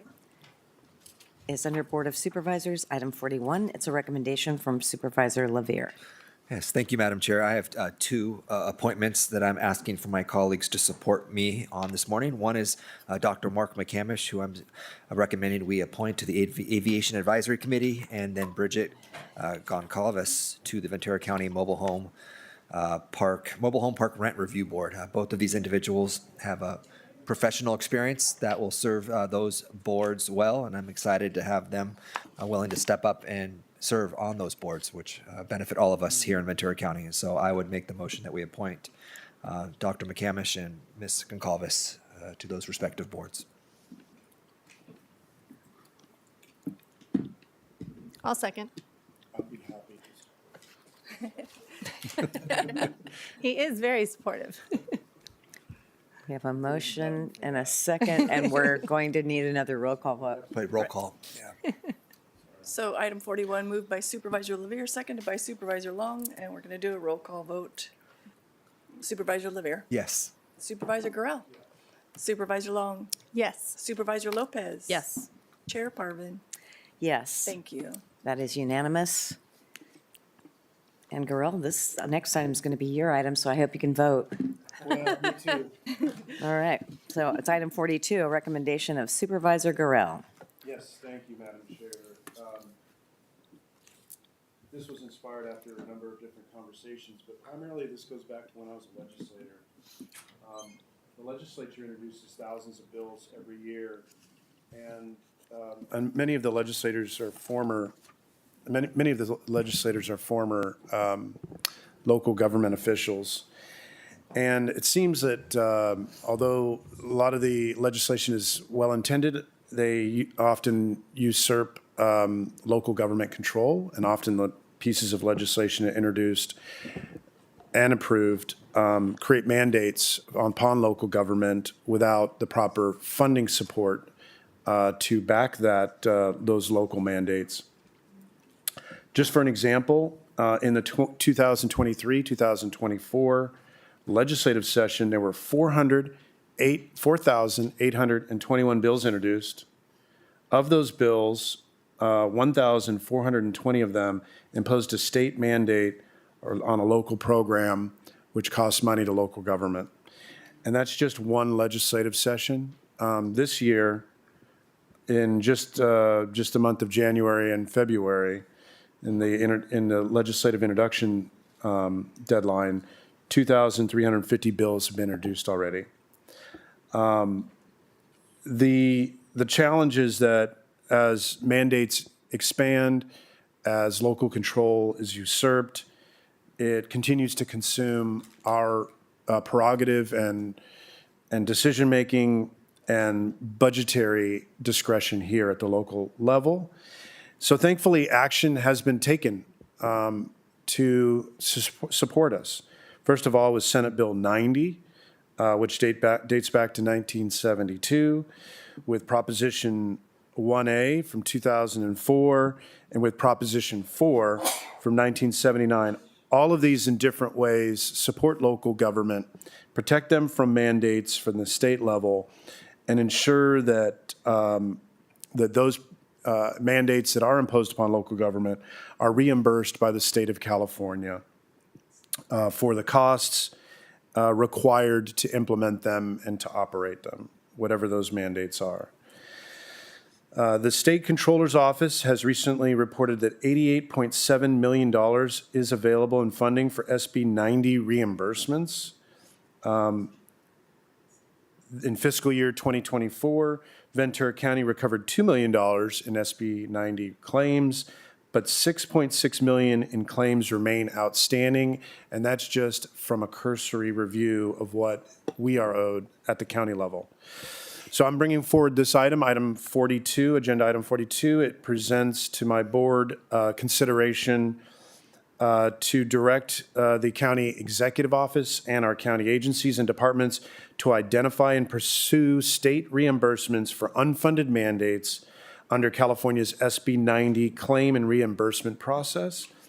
Furthermore, the item requests approval to add a 3-year fixed-term management analyst 1 position within the county executive office. So it would also work very closely with our county controller auditor, and to facilitate claims, to develop a process, and to maximize our county's financial recovery and reimbursement for unfunded mandates. My hope is that all counties, all 58 counties, and even some cities retain employees to seek these kind of reimbursements, and that they do so successfully. And in the long term, try to create a disincentive for Sacramento for introducing so many bills that usurp local control and create unfunded mandates upon local governments. This is required that we need somebody to do this dedicated position, not just a collateral duty, and it's because of the complexity of the process, claims, the frequent regulatory updates to this body of work, and the strict submission deadlines that create challenges in pursuing all eligible reimbursements. Without a dedicated personnel, the county risks missing deadlines, losing out on available funding, and failing to optimize cost recovery. This new position is expected to be, I would suggest, at the very least cost neutral, but should be extraordinarily revenue positive, as recovered reimbursements should significantly exceed the costs of adding this temporary position. We are not alone. There are other counties and actually some cities who have implemented similar positions and programs, resulting in substantial revenue recovery, and that includes City and County of San Francisco, Napa County, City of Newport Beach, just to name a few. To ensure accuracy and compliance, the CEO's office will work closely with the auditor controller to develop a job description that aligns with the goal of completing SB 90 test claims effectively. To give a broader snapshot of the possible opportunities here for reimbursement of claims owed to the County of Ventura, I would like to offer an opportunity for our auditor controller, Mr. Jeff Berg, to chime in and share some thoughts, if you would, sir. Yeah, thank you, Supervisor. You know, when you brought this forth to my office, I had some thoughts about what this position would really look like to help me and help us to file our claims. And I hit upon the opportunity of submitting test claims. I mean, you talked about the couple thousand of bills that are passed up in the legislature. You know, I have a list right here that the County Auditor Controllers Group has identified. Just for this current fiscal year, there's about 43 that look like they might have an opportunity that we could submit a claim and get reimbursed for some mandated activities of our activities that we're already doing, or maybe we're going to be doing because of these new laws here at the County of Ventura. And what you would do is to file a test claim, it's a little bit different. You know, if there's already a program that's been identified, we currently participate in 28 of the SB 90 programs, and that's where we receive the $6.6 million that we have outstanding right now, the $2 million a year roughly. But what you would do is you take a look at what bill's been passed, what the mandated activity is. This person could then go out and work with the agencies to identify, are you doing this? Are you going to be doing this? What is the level of effort for you to perform this mandated activity? Work with our office so that we could get a claim together, and then you submit, so now you track your time. Okay, you're gonna do this now. The new activity on our side is we're tracking our time to whatever the activity may be. You submit the claim to the state for mandates, you submit to the state controller's office, and then they review it and they either approve it or disapprove it. And if it's approved, then now it becomes one of the programs that are of an SB 90 mandated activity that you can be reimbursed for. And so I see this person helping us identify the bills that are out there, working with the agencies in my office to submit the test claims and then get that. And not just my office. You made a great point. You know, I held up this form that there's 43 programs on here. You know, I'm currently on the board, the executive board, and I was a past president of the State Association of County Auditors. You know, we work together with LA County, Orange County, City and County of San Francisco, tremendous, there's about 12 of us counties, that we would put all these test claims together and send them up as a group to the Sacramento. And just through the economy of scale, just in the synergy to get those programs approved so that we would start get money back. And I would agree with you that I think maybe not immediately, but over time, that this position would not only fund itself, but fund additional positions at the agencies that are performing these mandated activities. Thank you, Mr. Berg. We appreciate your input. There are a number of examples that have been brought to my attention that the county could apply almost immediately for reimbursement for.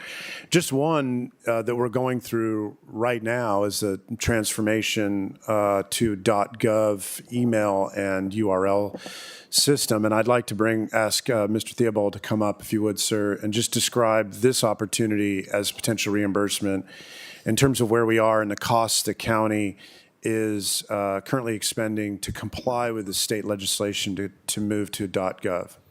Sure. Morning, Chair Parvin, members of the board, CEO Dr. Johnson.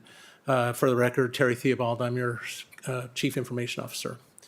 So the .gov action that we're working on right now started middle of last year. This is the result of the state passing AB 1637, which is the mandate that says all local government, cities and counties need to adopt a domain that ends in .gov.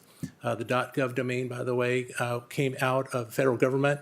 It's managed by the Cybersecurity and Infrastructure Security Agency, and they ensure that anyone that has a .gov domain is in fact legitimate. And this is especially important for elections and other very public-facing and critical actions that we take. So for the last 8 months, we've spent approximately $300,000 on the .gov. This includes all the technology necessary to figure out how to move the URLs, the websites over, and also the email addresses.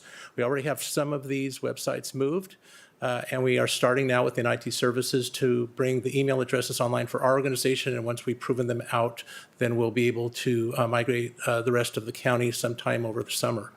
That $300,000, we knew SB 90 was out there when we started the project, so we immediately began tracking all of the costs, primarily IT services costs. That's where that comes from. Going forward, it will still be primarily IT services costs until we start bringing the larger domains, Ventura.org, the larger agencies with their email addresses on board. And then what will happen is we will switch from technology focus to non-technology focus. For example, social media, our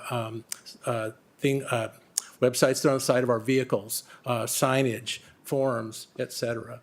And those costs will be significant compared to the technology costs to get us here. That's all I have. Yeah, thank you, Mr. Theobald. Appreciate that input. Did you mention the total expected cost from soup to nuts to make that transformation over that the county would have to pay to make that transform? We have not estimated that cost yet. First, we needed to determine all of the impacts. We still have some testing to do on the email side, and then we'll be able to estimate that. Is it in the millions? Well, for IT services alone, it's probably going to be well over $500,000. So Okay. I would imagine more than that, Yeah. twice that. All right. Well, thank you for that. Appreciate the input. Thank you. You're welcome. The last thing I'll say before I open it up for any questions or public comment, that this, bringing this board agenda item forward is in alignment with our county strategic plan, specifically the priorities of fiscal responsibility and economic vitality. There's 3 main points in there that this supports: optimizing financial recovery for state-mandated reimbursements, maintaining a transparent and a balanced budget, and reducing the burden on the general fund and existing staff. Approving this position ensures the county maximizes state reimbursements. This fixed-term structure of the position means that that this board can reassess where we are in 2 years before deciding on any kind of permanent funding for a permanent position. And I would just urge my colleagues to support this request to enhance our ability to recover funds owed for state-mandated programs. Yes, this will be helpful for us to protect our general fund and to protect our budget, but big picture, I'm really excited about the opportunity to hold the state of California responsible for imposing additional costs on local governments and maybe giving them pause in the future for creating additional unfunded mandates or bills that impact local governments and take away discretion. When I was in Sacramento, the governor of the state of California, Jerry Brown, famously vetoed a bill with a message saying, "Not every human problem deserves a law." And I think that by the counties uniting in an effort to seek reimbursement from the state could create some moments of pause for these enormous amount of bills that are introduced every year, particularly ones that address local decision-making. With that, I open it up for any questions or public comment. Supervisor Long? Thank you, Chair.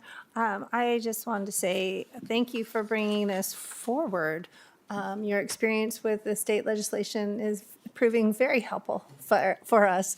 I did not know that we had $6 million outstanding.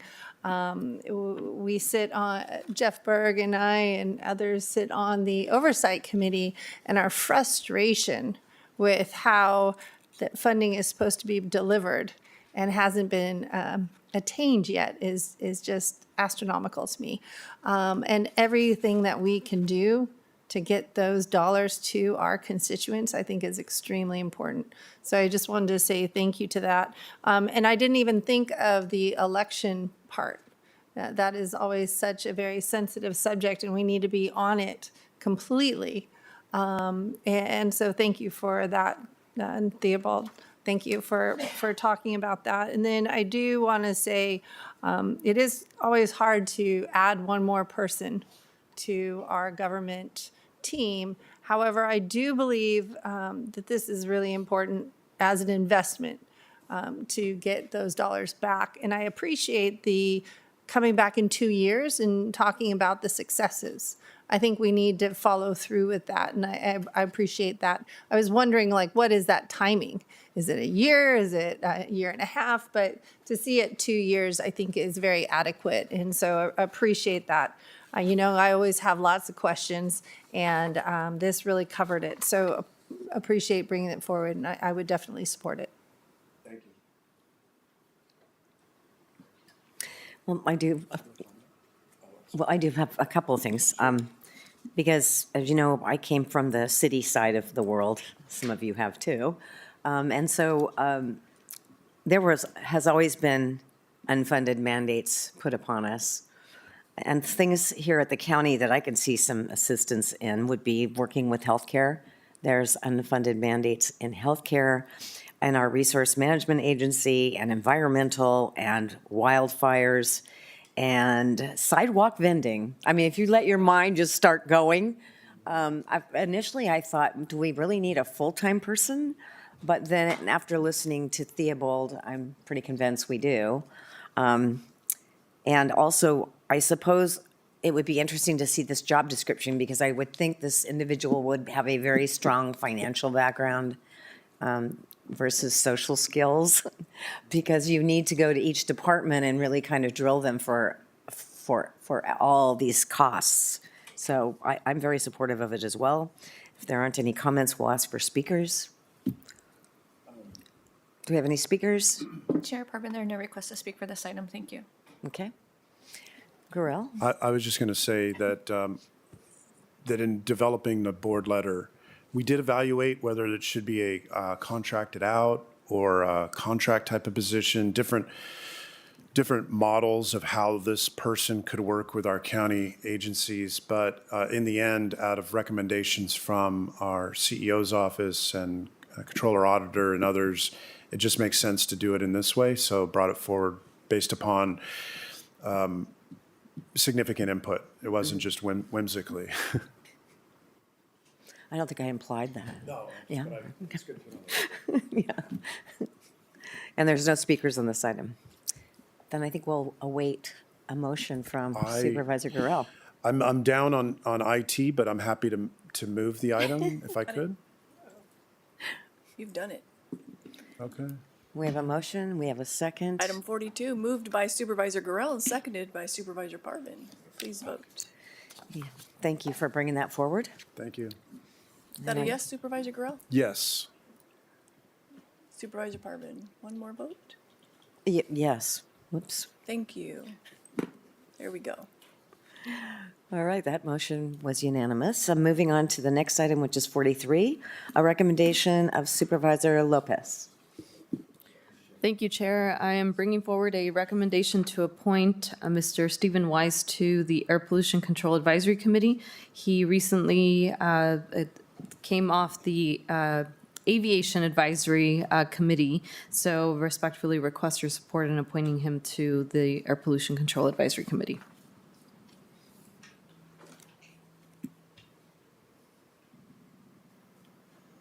Item 43, moved by Supervisor Lopez, seconded by Supervisor Long. Please vote. One more vote. Thank you. And that vote is unanimous. Moving on to the CEO's office. Item 44, receive and file the mid-year budget report and approval of fiscal year 2024-25 budget adjustment recommendations. Mr. Friedman. Good morning, members of the board. Chair Parvin, CEO Dr. Johnson, Brian Friedman with the County Executive Office, here to introduce your mid-year budget update. So, starting with just our adopted budget, I want to know where we started off the year.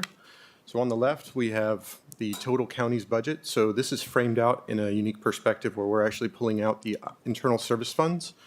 That's explicitly included to not duplicate those costs because the majority of those costs are actually captured within the operating fund budgets. So you can see overall for fiscal year 25, we adopted approximately $3 billion in expenditure budget. Over on your right, you can see the dichotomy of those funds, whether they're general fund, non-general fund, or internal service funds. So you can kind of get the lay of the land and how things have accelerated over time. Next up, the vast majority of our expenditure base is embedded within positions, so the full-time equivalents. So you can see how things have scaled up over time over the last 3 years in terms of adopted budget positions. So you've got the general fund, non-general fund, and ISF presentation there as well. We are currently, or at the point of budget adoption, we had 10,500 FTEs approximately.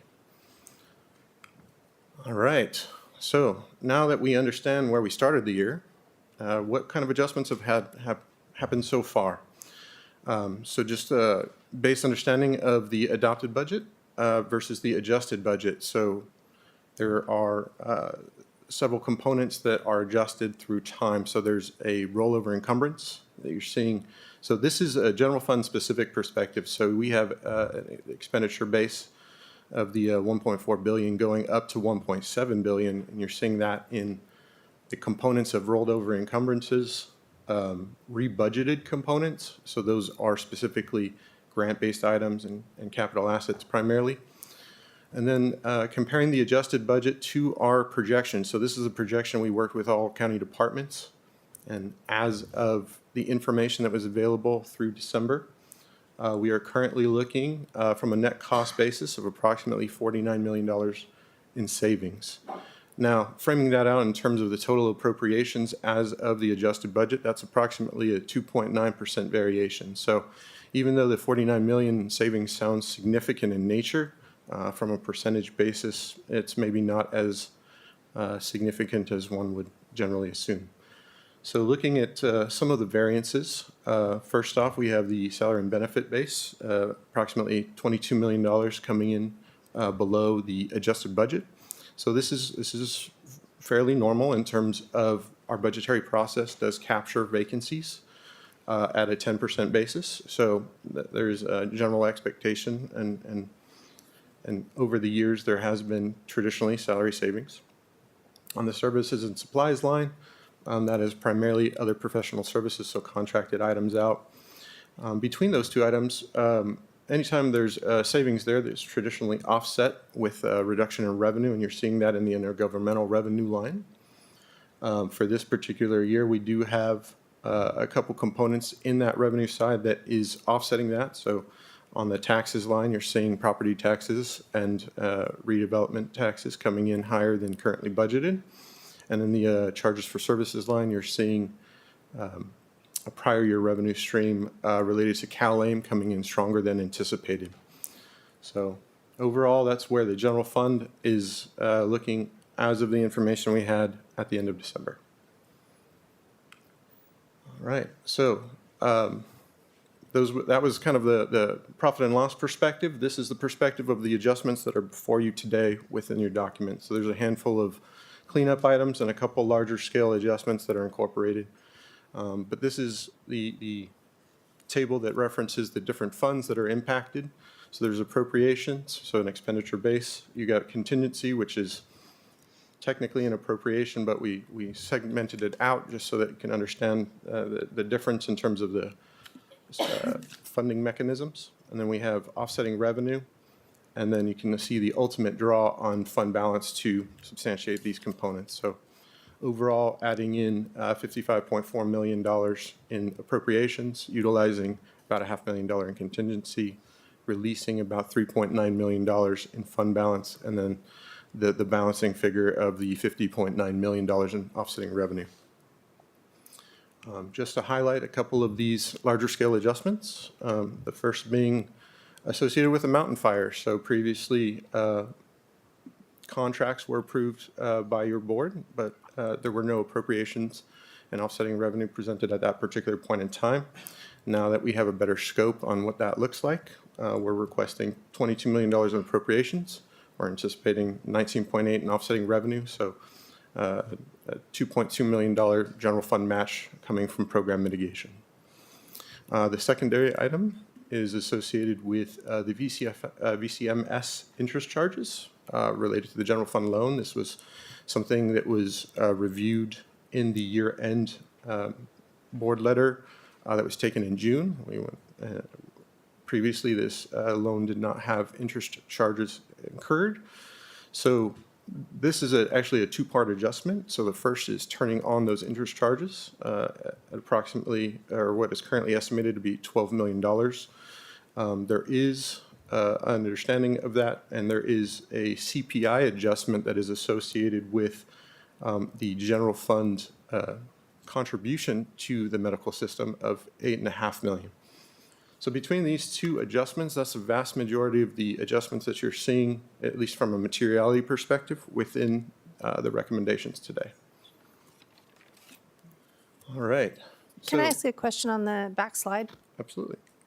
As far as the debris removal program, that cost, do we have any idea if those costs perhaps will come back to us from the state or federal? My understanding is that through the Cal Recycling Program, then approximately $19.8 million of that should be coming back to us. Okay. So we are putting out the dollars up front, but there should be revenue reimbursement over time. Oh, you hit the nail on the head. Over time. Correct. So we don't know when that funding will get back to us. I'm not aware of the timetable currently. If it does. Okay. I just, as we hit the budgets, it fluctuates so much that even though the state or the federal might state we're receiving it, we might not get it in the time we need. And it really does hit our cash line as well. Correct. Okay. Thank you. Sure. All right, so taking a different perspective, looking at the beginning balance, this is a fund balance specific to general fund. So we started off the year with approximately $375 million. Previous board actions have released approximately $10 million of this. As an aggregate adjustment specific to general fund that is presented in this letter, we're actually adding about $900,000 for a fund balance adjustment or adjusted at $365.5 million if the items in this letter are approved. Now, framing that out in terms of our unassigned fund balance or our rainy day reserve, as compared to the general fund appropriations in the adopted budget, we're looking at a funded ratio of 12.87%. So just in terms of some of the guidance that we have, our debt policy recommends that is in excess of 8%. And then within our budget development manual, we recommend that that's in excess of 10%. Just framing that out, to maintain that 12.8%, we do have to contribute approximately $10 to $15 million every year just to maintain that percentage as a basis because of the growth in expenditure lines in our budget process. So then, so next up, one of the unique things that we've experienced this year is the potential impacts to the federal revenue streams. To this date, as associated with the executive orders, I am not familiar with any particular revenue stream that has been formally impacted. However, we understand that there is the potential for that. So we wanted to frame this out in terms of what was embedded within the adopted budget, just so you understand the potential scope and the potential departments that are would experience impact if anything does actually come through. So in the total of the adopted budget, now calling these out, these are specifically intergovernmental revenue lines with federal in their description. So there may be other accounts that were not formally captured, but within our chart of account structure, this is the closest that we were able to come in terms of budgetary identification. So in the total for the entire county, we're looking at about $240 million, with 186 of that being embedded within general funds, primarily within the Human Services Agency, a smaller piece within public health, but all that is a significant component of their actual budget, and then balancing that out with Area Agency on Aging. You can see some of the other funds that do receive federal specific revenue streams. So we don't know at this point in time what the formal impacts are going to be, but we just wanted to frame this out.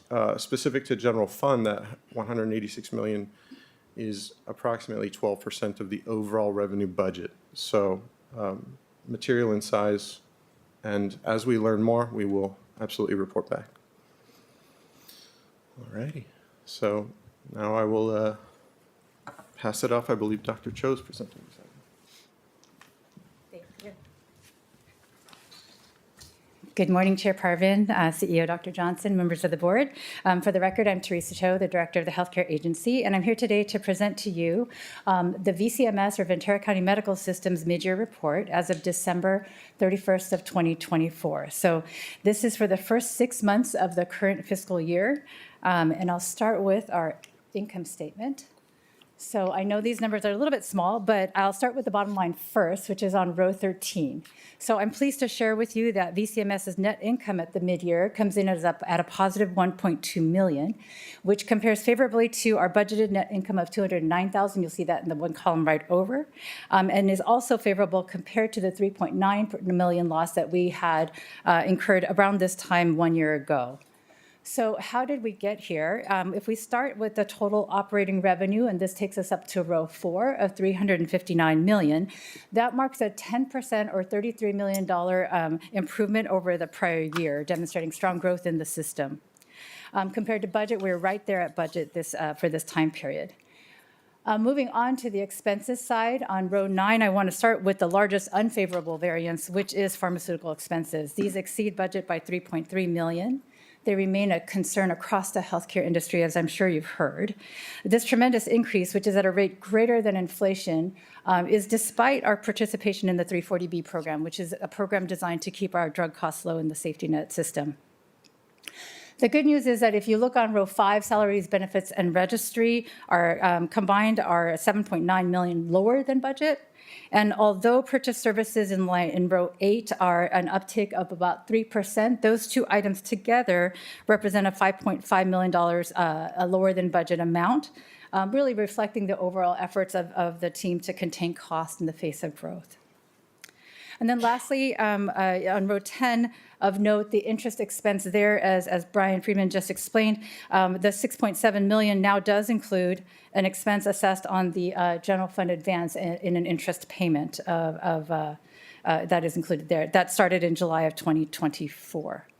Lastly, on this slide, I draw your attention to the footnote. Projections for the full year, fiscal year 24-25, projects at a net income of $11.1 million. This compares favorably to our budgeted net income, just over $400,000. This is largely due to an increase in QIP funding beginning January 2025. And again, this makes up for significant decreases in funding that we've seen in QIP over the years, as I've presented to your board in the past. So our next slide is on receivable payments through our supplemental funding. So this is the not so good news. This, as of December 31st, is 2 full years of QIP, EPP, and rate range that are still yet to be received, as you can see on this slide. These are VCMC's 3 largest supplemental funding programs. One positive change I draw your attention to is lines 2 and 3, where you can see that half of the QIP funding for the period of 2024 will actually be funded in fall of this year, around October or November, which is actually 6 months earlier than we would typically expect it in the spring of 2026. So that does give us a little bit of a reprieve, hopefully, on our cash flow challenges there. Could I stop you for one Of course, second? Could you Supervisor. elaborate on the QUIP? Sure. So QIP is a directed payment through our Gold Coast Managed Healthcare Plan program. It covers quality metrics. So what they're measuring is over 40 measures of how we deliver our care. Everything from, are we making sure women have mammography, that patients have their colonoscopy for cancer treatment, screening, as well as how we do with diabetes care, hypertension, and the like. So this is no small task. It comes everything from the front line to delivering that care at our clinics and our hospitals, but making sure we have a way to measure it and then a way to submit that data to the state to draw that funding down. Well, and thank you. I just wanted to take a moment to say thank you to Dr. Cho and all of our healthcare professionals to deliver quality health care to our community. But I just wanted you to see on this list that we're looking at, it takes over 2 years to get funding, if you could just hit on that, because we were talking earlier in regards to having to make sure we get the funding from the state. And I wanted to use this as an example of here's quality programs that we've been doing for many years, and yet we still don't have the funding. If you could touch on that. No, that's absolutely the case. So as illustrated here, the performance of QIP in line 1 was actually completed in 2023, but you can see that the funding for that performance year, which we performed very well, 100% of our performance, and despite doing so well, we're waiting until April of 2025 to be funded that large amount of performance funding. So that puts us in a cash flow challenge, quite frankly. And, Mike and I were just talking today how we have to fund the intergovernmental transfer for participation in some of these programs. So we have to put the money up in order to draw down those funds. And I appreciated that because I also asked Dr. Cho how many of our Medi-Cal or Medicaid are in our hospital system or our clinics, and it's a very high percent. Right. And for the clinics, it's about 63%, as I think I shared with you, Supervisor Long. For our hospitals, all Medi-Cal, both managed care and fee-for-service, total 55% of our volume. Right. That's huge. Large amount. Just wanted to make sure. Yeah. Thank you. And again, that's, our job as the safety net, right, is to take care of all patients, including all of our Medi-Cal folks. So, yes. Thank you for those questions. Moving on to row 16, this is a new entry. This is for money that is owed to us for a rate setting. So that's a common activity for our federally qualified health centers. One of our clinics that needed a rate set all the way back to 2016 is Magnolia West in Oxnard, and that's a receivable amount of about $11 million. And then that takes us to outstanding payments that total $328 million there at the bottom line. Our next slide is a bar graph that shows the general fund advance as compared to the supplemental funding receivables. If you look all the way to the 2028 bar graph, you'll see that we sit at $290 million in balance and supplemental funding outstanding receivables of about $313 million. This bar graph shows the worst of it, really the peak of when our cash flow issues are the most challenging, typically before we get our QIP funding, as well as the year-end balances. So cash flow continues to present a challenge to the medical system due to these outstanding receivables, as you can see. And our efforts to meet that challenge include advocating with the state to get those payments sooner. That would hopefully smooth out our ups and downs in the cash flow. The other activity that we've tried to do is to get advanced payments from our largest payer, which really kind of helps us in the times when the cash flow is quite challenging. So I would just conclude that despite these challenges, you can see that the medical system really is quite resilient, thanks to the strategic thinking of my healthcare agency leadership, not me personally, I'm talking about the leaders that work with me, and then most importantly, of course, the day-to-day work of our clinic and our hospital staff. So that concludes my report, and I'm happy to answer any questions. Questions?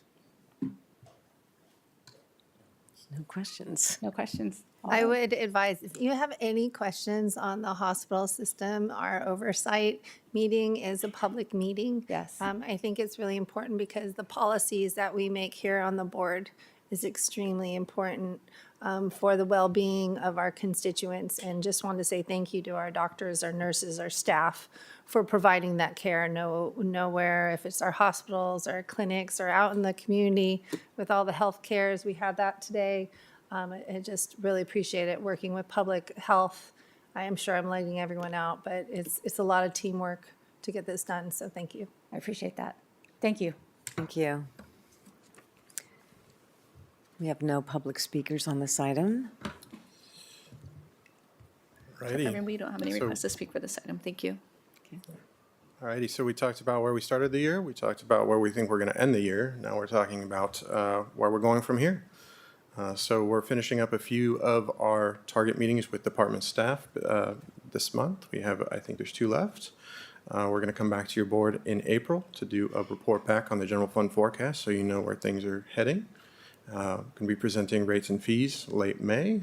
And then we're going to look at the actual preliminary budget beginning of June, with the budget hearings towards the middle of the month.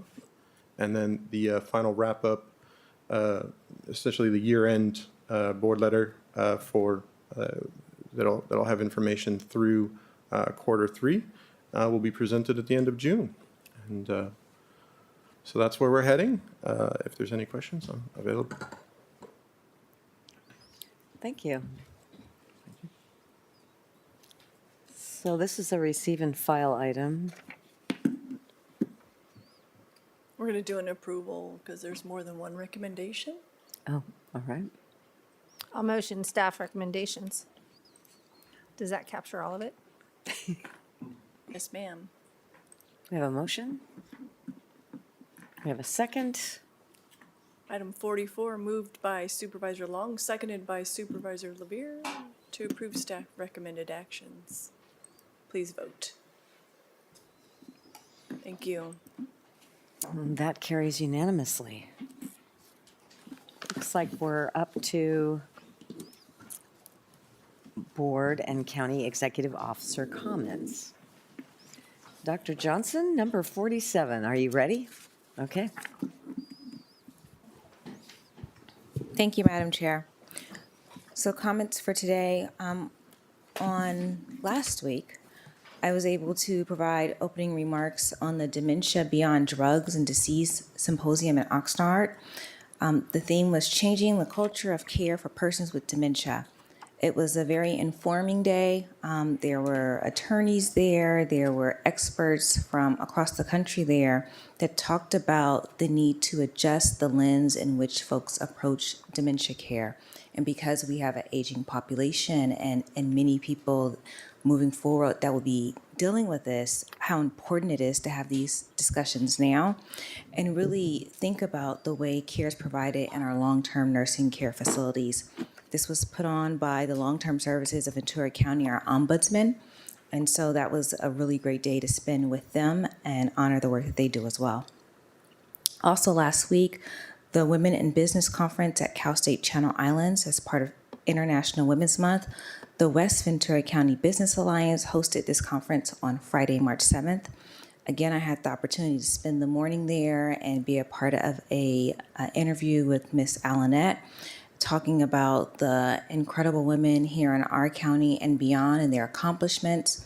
And the keynote speaker for the evening or the afternoon was Kristen Deckers with the Port of Hueneme. So that was really a good time and very inspirational. So starting in the next couple of months, I'm going to be doing off-site visits to our different agencies. And there's a lot of different reasons. One is to give staff updates. I know there's a lot going on. I've sent out some communications to staff about different impacts that they're hearing about. And so to be able to answer questions about what's happening, to talk about our budget, to talk about what that looks like at the ground level, to talk about our organization and what kind of changes have been made, and just to encourage open dialogue between staff and myself, wanting to make sure that if people have questions, we have answers or we can find answers to provide to them. So they understand that their county government is here for them and that we want to continue to engage them on all the critical things that are happening. I believe last week, it was last Tuesday, our fire chief, who was here earlier, was Congressional Representative Brownlee's guest at this year's joint session of Congress. That was March 4th. And so he was able to go to DC, and we were very proud of him for being there. Brownlee put out a press release, and she talked about being thankful to all the first responders for the tremendous work that they do year after year after year, and that she was honored to have him as her guest. So we're just very thankful for him representing for the county of Ventura, even across the country. March is National Agriculture Month, and so we do want to make sure that we are lifting up and celebrating our growers, our farmers, all the people who are farm workers who continue to put food on our table. Some of the things that folks in our own agriculture department do are safeguarding our crops, monitoring for invasive pests, one of which you got to, spell out today, and plant diseases to keep our farms healthy. They ensure safe practices, overseeing responsible pesticides use to protect works and the environment, and protecting consumers, inspecting scales, gas pumps, and more to ensure fair and accurate pricing at local markets. So no matter what part of the industry anyone is in, we want to say Happy National Agriculture Month and thank you for what you do. Lastly, we already we recognize Tommy Minando. Just want to again let our fire department know that we are with them during this time. We'll definitely be at the service for Tommy, and really appreciate his service and his dedication and the ultimate sacrifice that he gave to keep us and our community safe. That concludes my remarks. Thank you, Madam Chair. Thank you. Supervisor Levere? Thank you, Madam Chair. A couple items I wanted to highlight. The first being that Assemblymember Bennett and I will be co-hosting a town hall this Thursday evening at 6:30 right here in the Board of Supervisors board hearing room, and it is a wildfire preparedness town hall. And we are going to have an expert panel featuring representatives from the Ventura County Fire Department, the Regional Fire Safe Council, the Ojai Fire Safe Council, the California Department of Insurance, United Policyholders, which is a nonprofit consumer advocacy, and local water district representatives. And we are going to be covering issues such as home hardening, brush clearance, firefighter response, water supply readiness, and of course something that is impacting many of our constituents, and that is fire insurance rates. And then also Assemblymember Bennett will be focusing on legislation up in Sacramento affecting these areas, including his proposed measure, AB 367, which we considered supporting at our last meeting and did in fact support. So there is also going to be a virtual option. You could either contact my office, district1@ventura.org, or Assemblymember Bennett's office. And you can get to RSVP either for the in-person or the virtual options. And we look forward to seeing a lot of people this Thursday evening at from 6:30 to 8:30 right here. And then secondly, I was able to join Supervisor Long in Washington, D.C. Last week for both several days of meetings with the NACO Legislative Conference.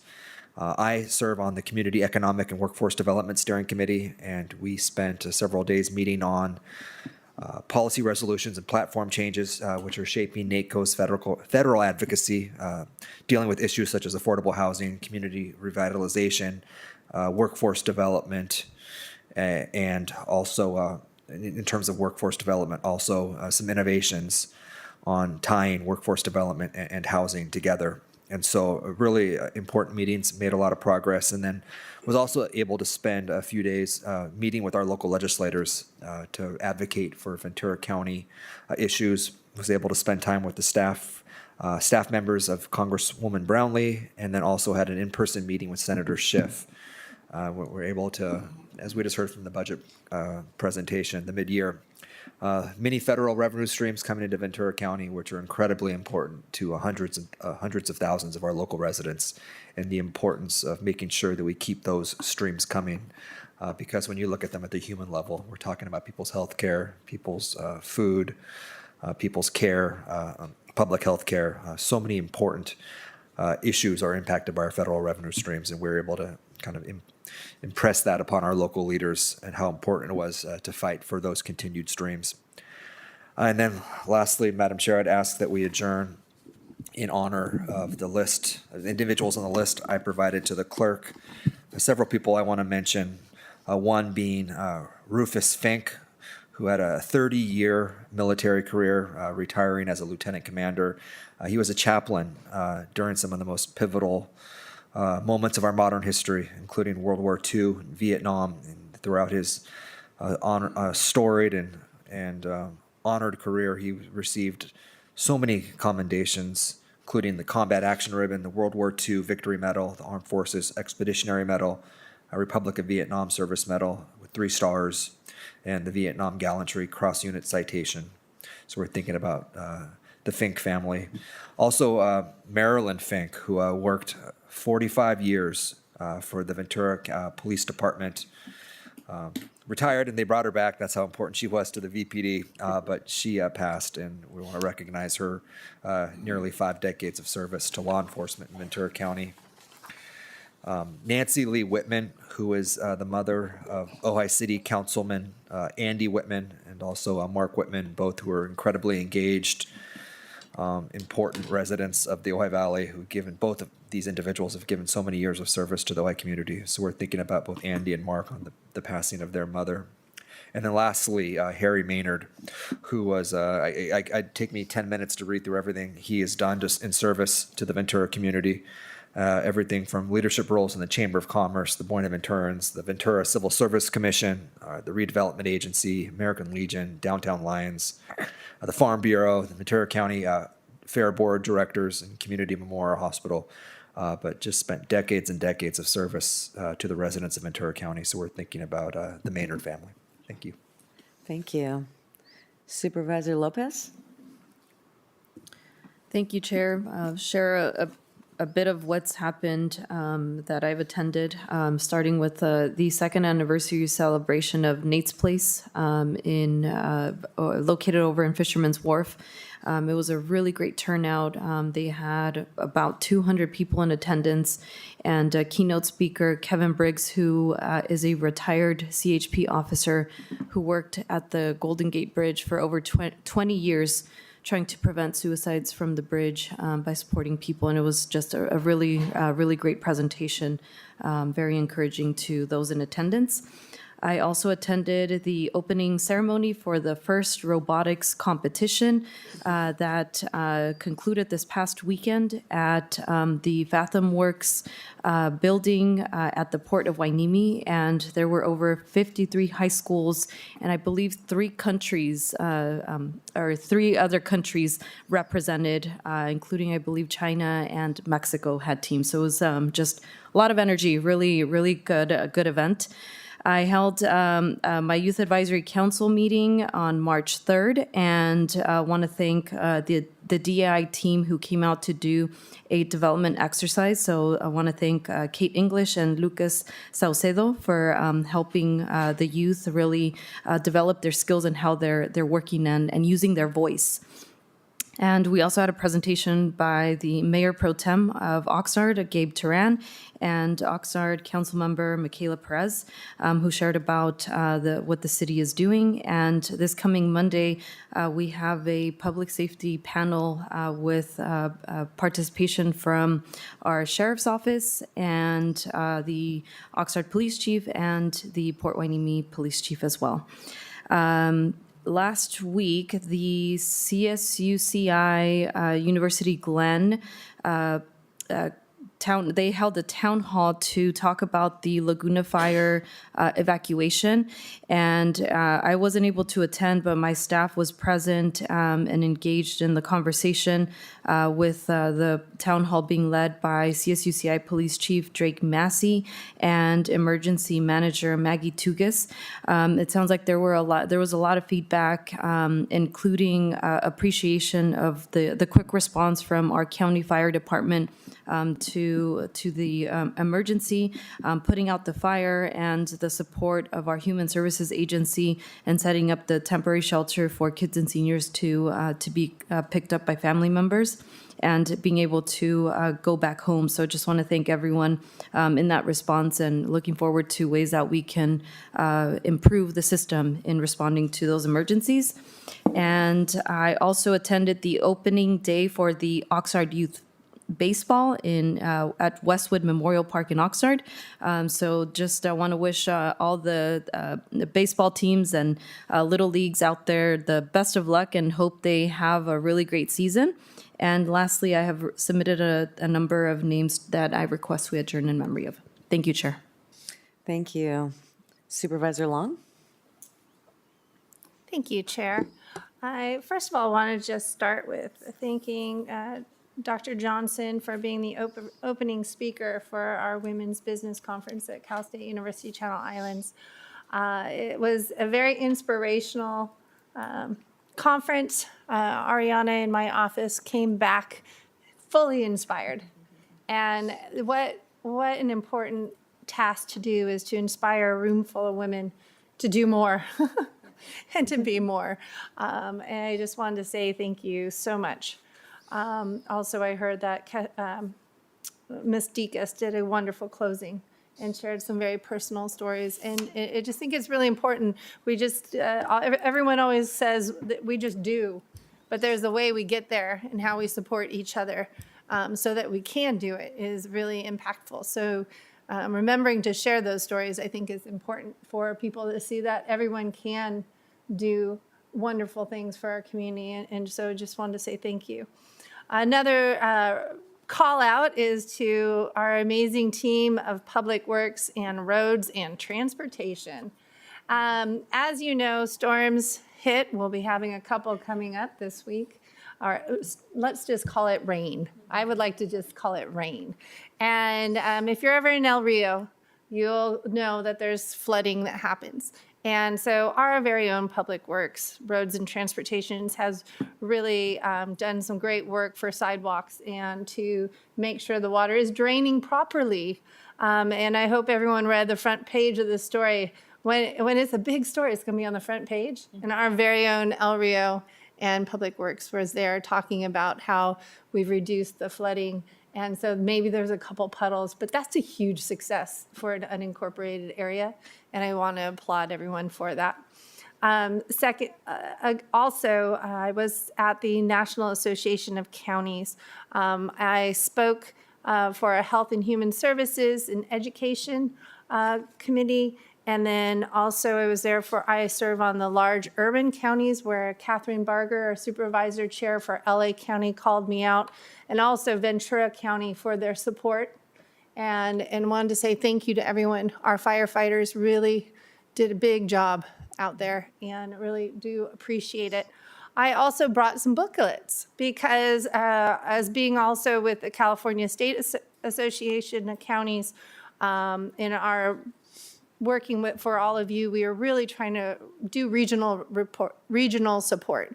If we're going to move the needle in the federal side or in the state side, we really do need to work together to understand what the urban, rural, suburban issues are and how we can bond together.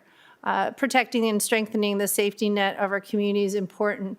We're really supporting that we oppose the reductions in Medicaid, which in California, Medi-Cal. We are urging Congress to reject the cuts for their SNAP program, which is our Supplemental Nutrition Assistance Program, or CalFresh. If you've seen any of our presentations with Food Share, 1 in 4 community members here in Ventura County are food dependent on getting help. That's huge for an 850,000 person community. We also have our temporary associations for needy families, which is TANF, and that goes to CalWorks, educating our community so that they can get jobs. Then also we have block funding that they're suggesting to reduce, and we are opposing that because that is our foster care and the funding that is so important with there. Also, we're looking at the county finances and tax priorities for it. We're looking at the housing and homelessness. Those are key issues for California and federal. They also are pushing for bipartisan to fix our forests, to improve federal forest management and reduce wildfire risk, which is crucial for our public lands. And then also, I brought back the booklets, and Lori's going to pass those out to you. That's the resilience and disaster management. As we talk and as we're going to have forums, Supervisor Gorell working with the mountain fire, everyone, this is a big issues for the California and our county as we've hit some type of fire every year that we need to do more. And so working on that has been a real big focus of mine. Also, I wanted to say thank you to Michelle Guzman, who is our government legislative.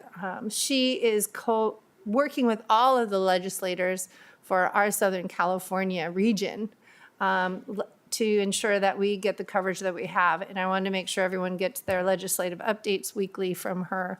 Those have been very helpful to make sure that we're all understanding what's going on. So then also Supervisor Levere, thank you for working on the economic vitality growth there. That's an important one. And then also the adjourned moment of silence for our very own engineer, Thomas.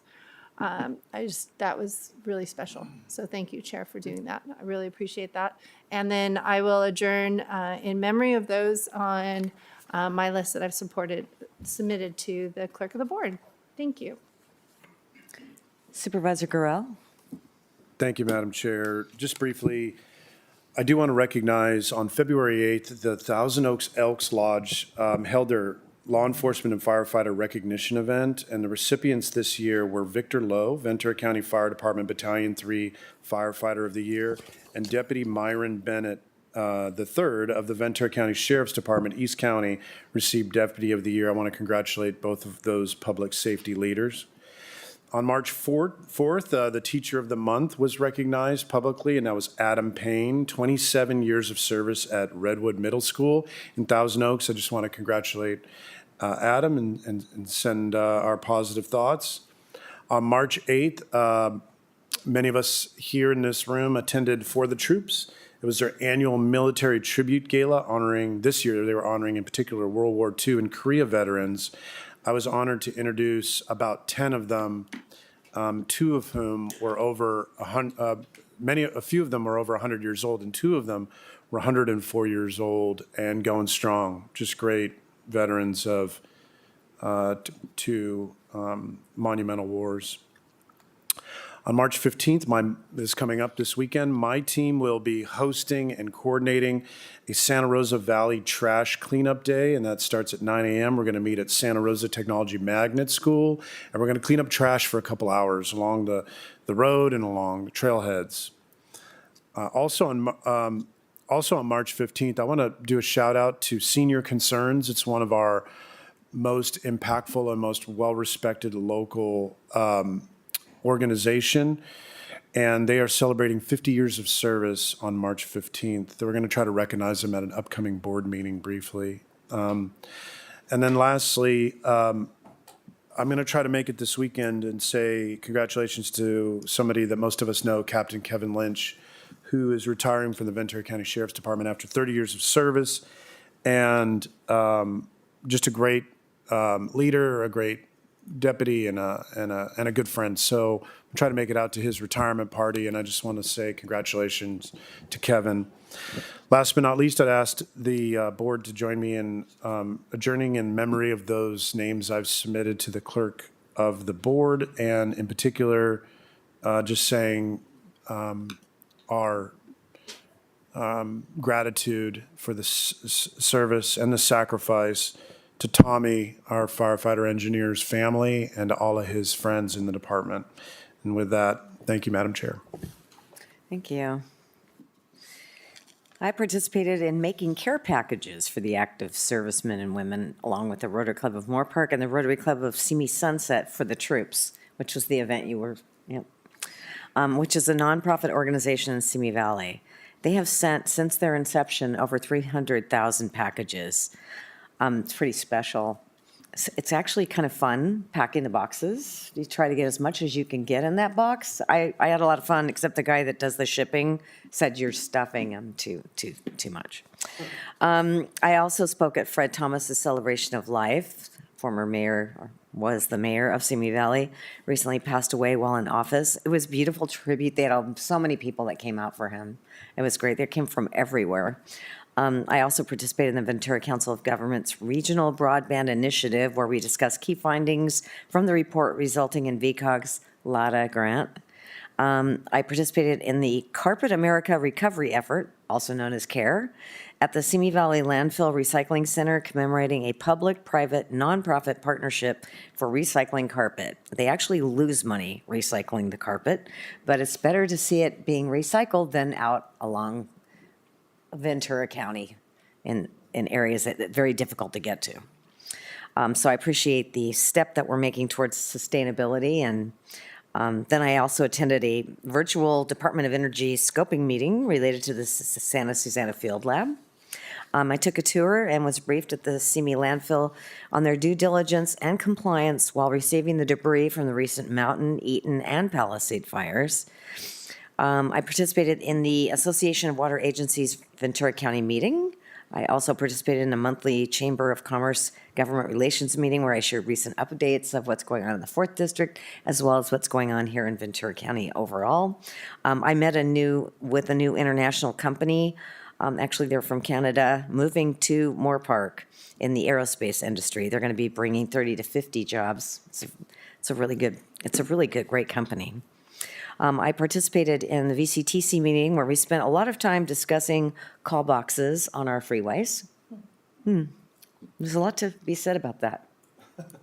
I attended the For the Troops military tribute along with you, Supervisor Gorell, where we honored World War II and Korean War veterans. It was a really great event, and how couldn't it not be when it's in my district, the Reagan Library?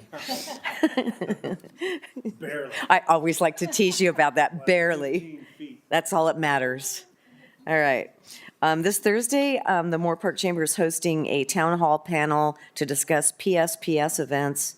I will be with Jackie Irwin and a representative from SoCal Edison. This should be quite an interesting meeting. And we're not going to name the Edison person, according to... I mean, do you know that people are actually threatening Edison representatives? That's a terrible thing. That's not good. We actually need our representatives. We need more of them, actually. That meeting will be on Thursday at Integrin Brewery. Should make for a very interesting evening. And now a quick shout out to Valley View Middle School in Simi Valley for being the 2025 Ventura County Mock Trial Middle School Champs. Good for them. And lastly, I'd like to adjourn this meeting, of course, for Tommy, because we're all thinking about him right now, and all the other individuals that I have provided to the clerk of the board. Thank you. Next item is closed session, perhaps? Yes, Chair, we'll go into closed session on items 49 and 50. There won't be any announcements, but you'll need to come back for the 1 p.m. items. Great. Thank you. Do we need a motion on that? Okay, then we're going into closed session. Thank you.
I believe that county council has something they want to share from closed session. Yes, thanks, Chair.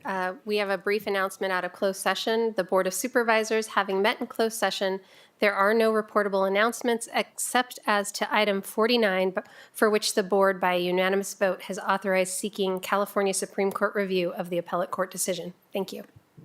Thank you. And our next item is item 45. It's a public hearing regarding an Eighth Amendment to the Channel Islands Harbor Public Works Plan to correct historical inaccuracies and enable development of harbor leasehold parcels. Public hearing. Mr. Tripp. Good afternoon, Chair Parvin, honorable members of the board, and Dr. Johnson. My name is Michael Tripp, and I'm the director of the Harbor Department.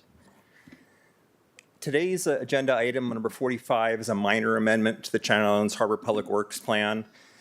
The plan was originally certified back in 1986, and even at that time, there were some issues with it about historical inaccuracies in it.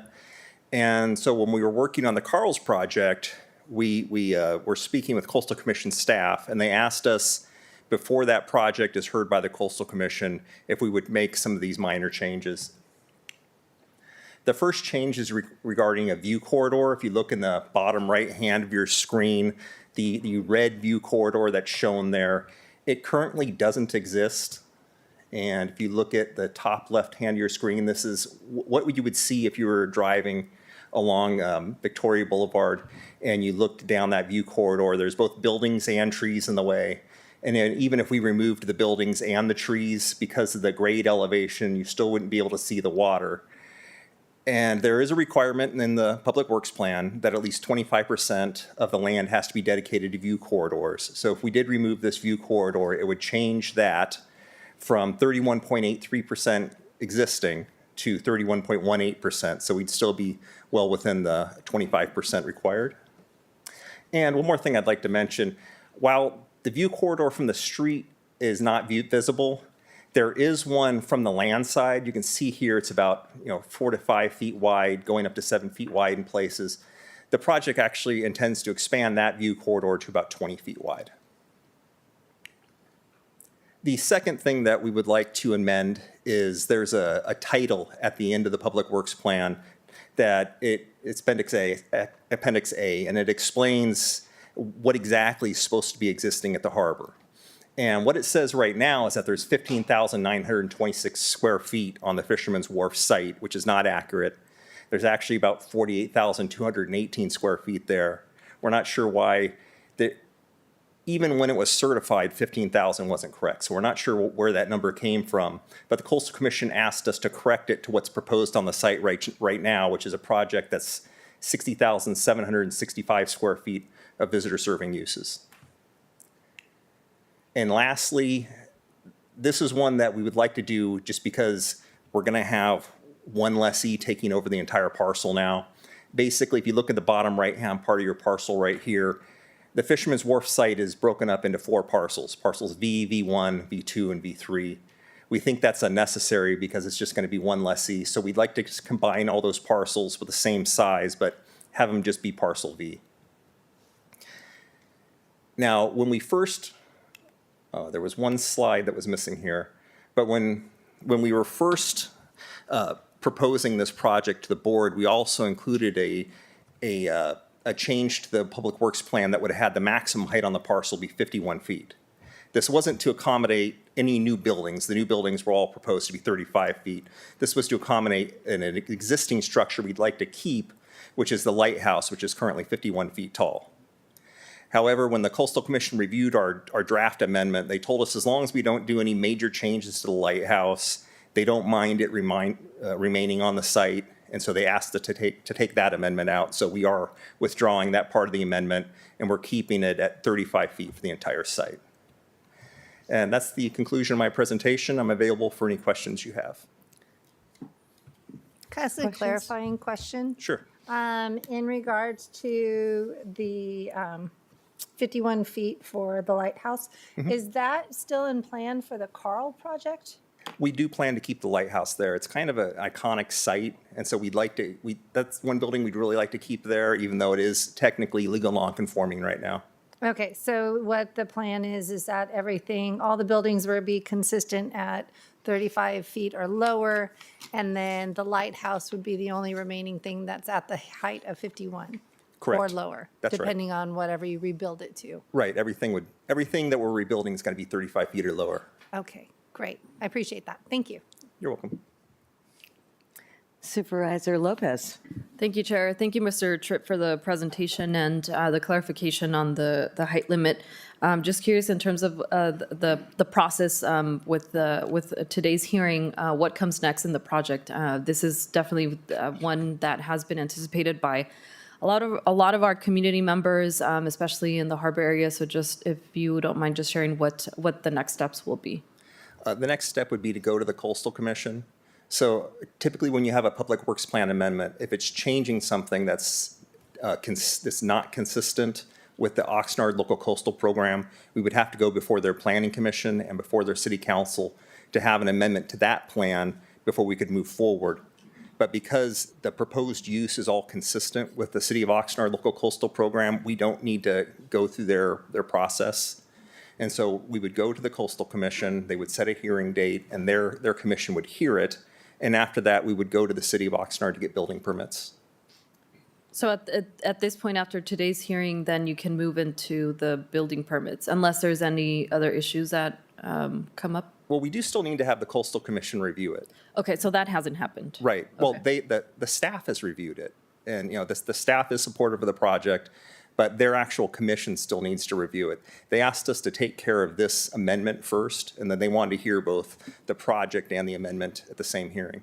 Okay, great, thank you, and appreciate just the coordination. I know that there's been communication with the city to make sure that we're all on the same page and that this project moves forward, so appreciate those efforts. Thank you.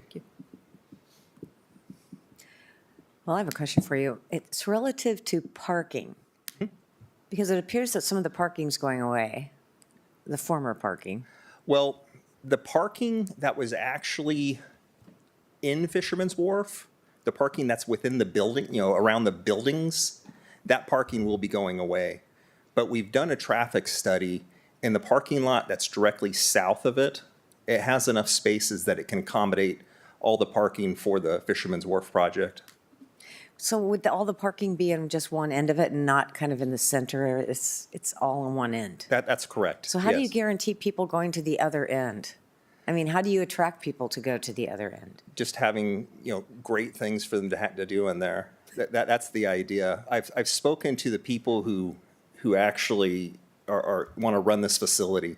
And our traffic consultant, when he looked at this project, he said, typically, if you have like a strip mall, you have people come in and about 25% of them go from, one store to the next. Most of them just go into their one place and go back. But the people, Carl's, have told me that with their facilities, it's actually closer to 90% based on the receipts that they get. People going to a restaurant, going to a store, things of that nature. So you're not concerned about the parking?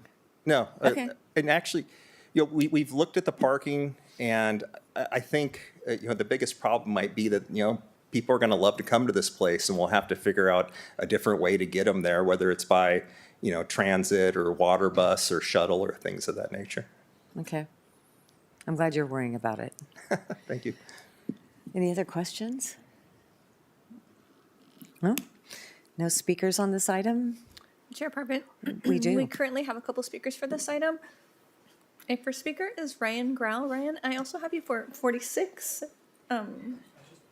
Just 46? Okay. And then we're going to go to Zoom where we have another speaker. Let me get Ryan off of here. Okay. Our next speaker is going to be Debbie Mitchell, who's joining us today on Zoom. Debbie, I see that you have your hand raised. And we're going to have our IT go ahead and promote you. If I can get yours.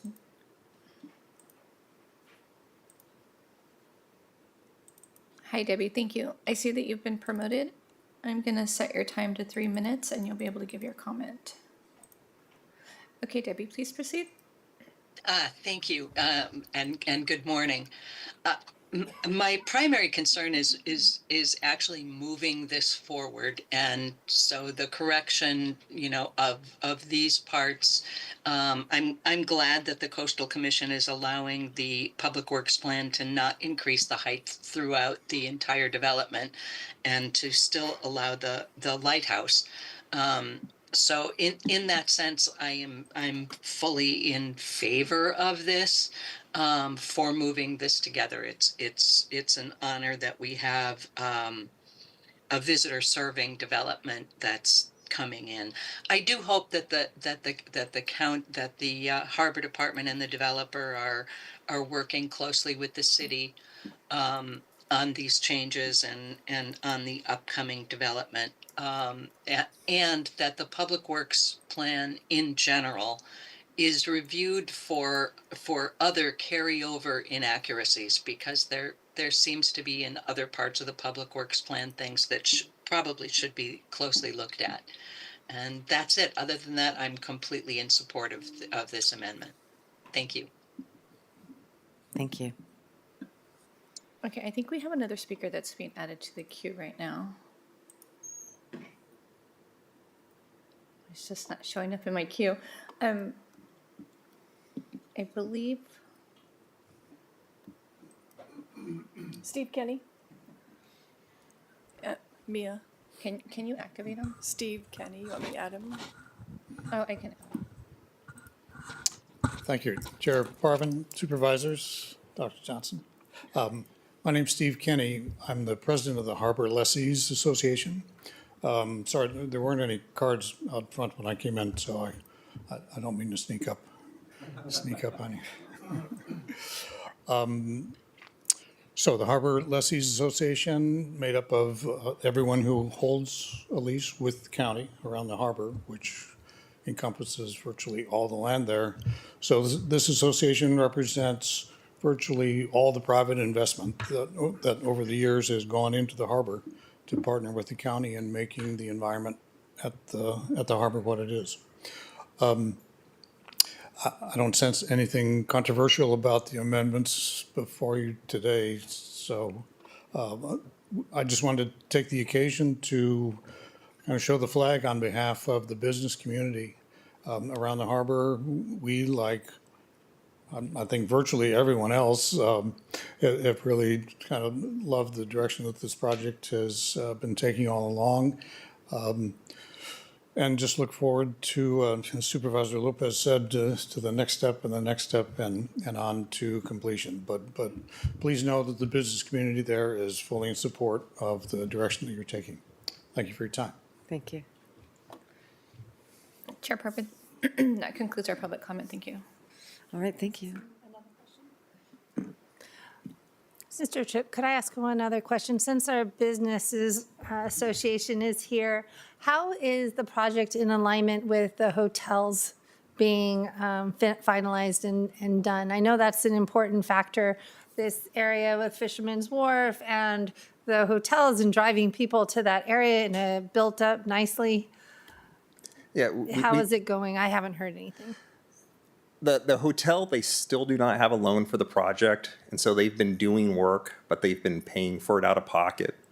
About a month ago, they finished all of the earthwork that was necessary for the project, but we still need to continue to encourage them to get the loan. They were waiting for interest rates to go down, but it doesn't look like they're going to be going down much anytime soon, and so we will put more pressure on them to move forward and getting that building coming up.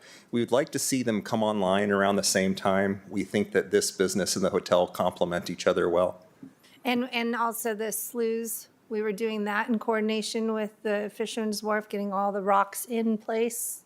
Yes. And all the slips redone. Those are getting done from our side. That's correct. Yes, we did the rock project, so that's all been completed. Great. The slip project, it's part of a major project that one company is doing that it started at the beginning of this month with an anchorage in the beginning of the harbor called Bahia. And so they're going to be getting that one really soon. And then when they're done with that, they're going to move over and start the peninsula anchorage, which is the one right in front of where the hotel is going to be. And so we expect to see that starting this year too. Okay, that is just going to be so great for our businesses, having all of that complete and just this. Just want to make sure people know I support that. Oh, Thank thank you.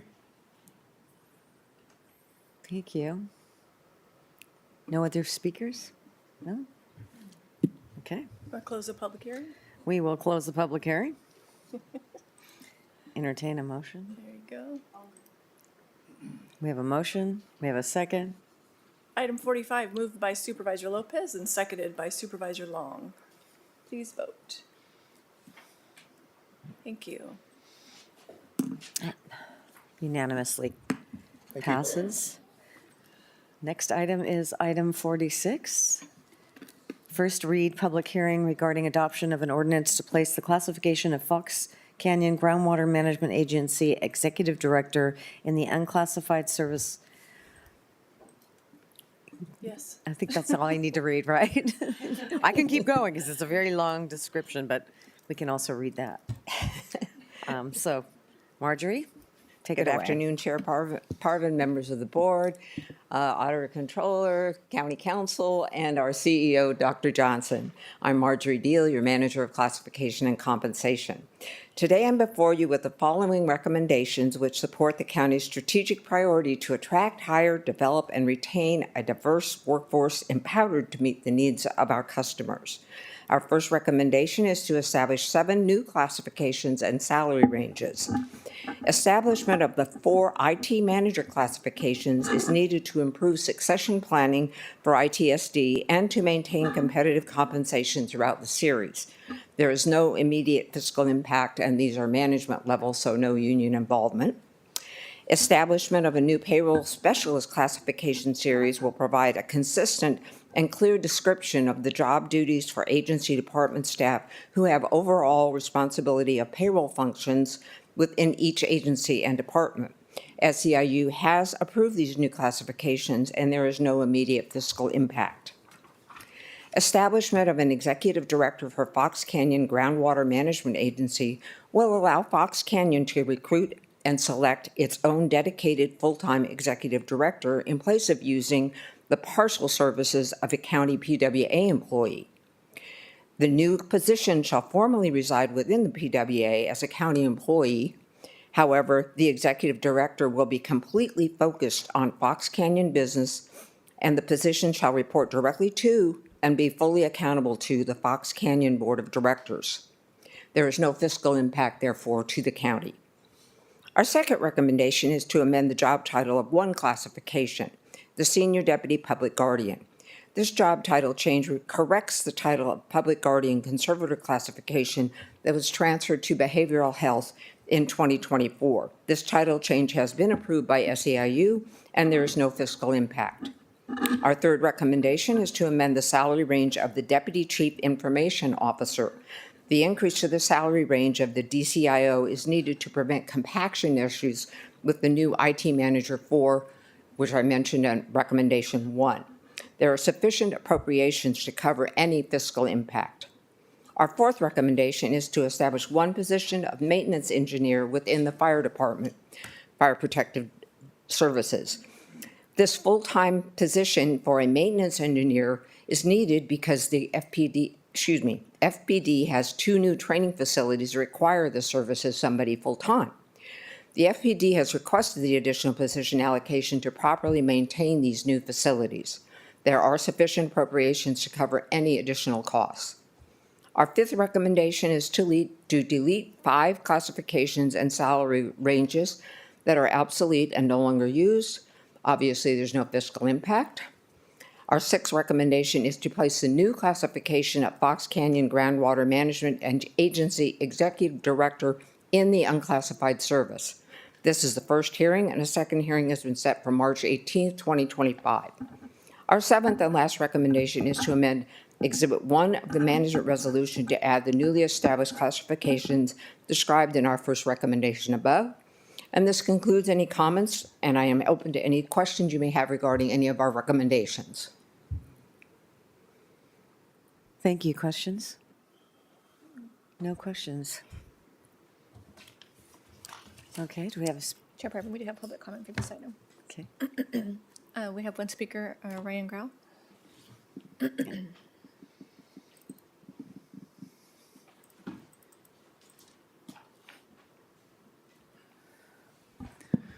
afternoon. Good afternoon, Chair Parvin, Supervisors, and CEO Johnson. My name is Ryan Grau, and I represent the Ventura County Taxpayers Association. And we do have concerns about our water management and our wallets, always. I'm addressing your proposed ordinance amending the Civil Service Code Division 1, Chapter 3, Article 4, to create a new position, the Fox Canyon Groundwater Management Agency's Executive Director. It's a move that we're watching closely, and it doesn't completely deliver what the taxpayers need. The FCGMA is a state-created agency formed in 1982 under the California Water Code to manage groundwater across key basins, Las Posas Valley, Pleasant Valley, and Oxnard Subsidian. Its website calls it an independent special district, separate from county or city government. But that's not the reality. For years, county employees have staffed it, handling its operations, legal work, and budgets under a contract. Taxpayers help fund this, expecting an agency that serves us all. Instead, it's tethered to county control. This ordinance adds a full-time executive director funded by FCGMA and reporting to its board, not the county. That is great progress, and we commend it. But there's a catch. The position stays a county employee in your public works agency. Independent? Hardly. County staff still balances your priorities, urban growth, county agendas, over broader water needs. At least that could be the perception. This setup risks conflicts, and taxpayers foot the bill for an agency that's not fully ours. I urge you to amend this before adoption on March 18th. Add a provision, let FCGMA hire staff beyond your civil service, United Water, or better yet, an outside firm. The Water Code allows some flexibility, if not the complete flexibility, to do so. Don't lock us into an independent agency that's just your satellite. Supervisor Long, you are on the FCGMA board, and you've seen these tensions over the past year. We've all watched it. This is about our water, our money, and our voice. Please consider revising this ordinance to reflect that. Thank you. Thank Chair you. Parvin, that concludes the public comment. Thank you.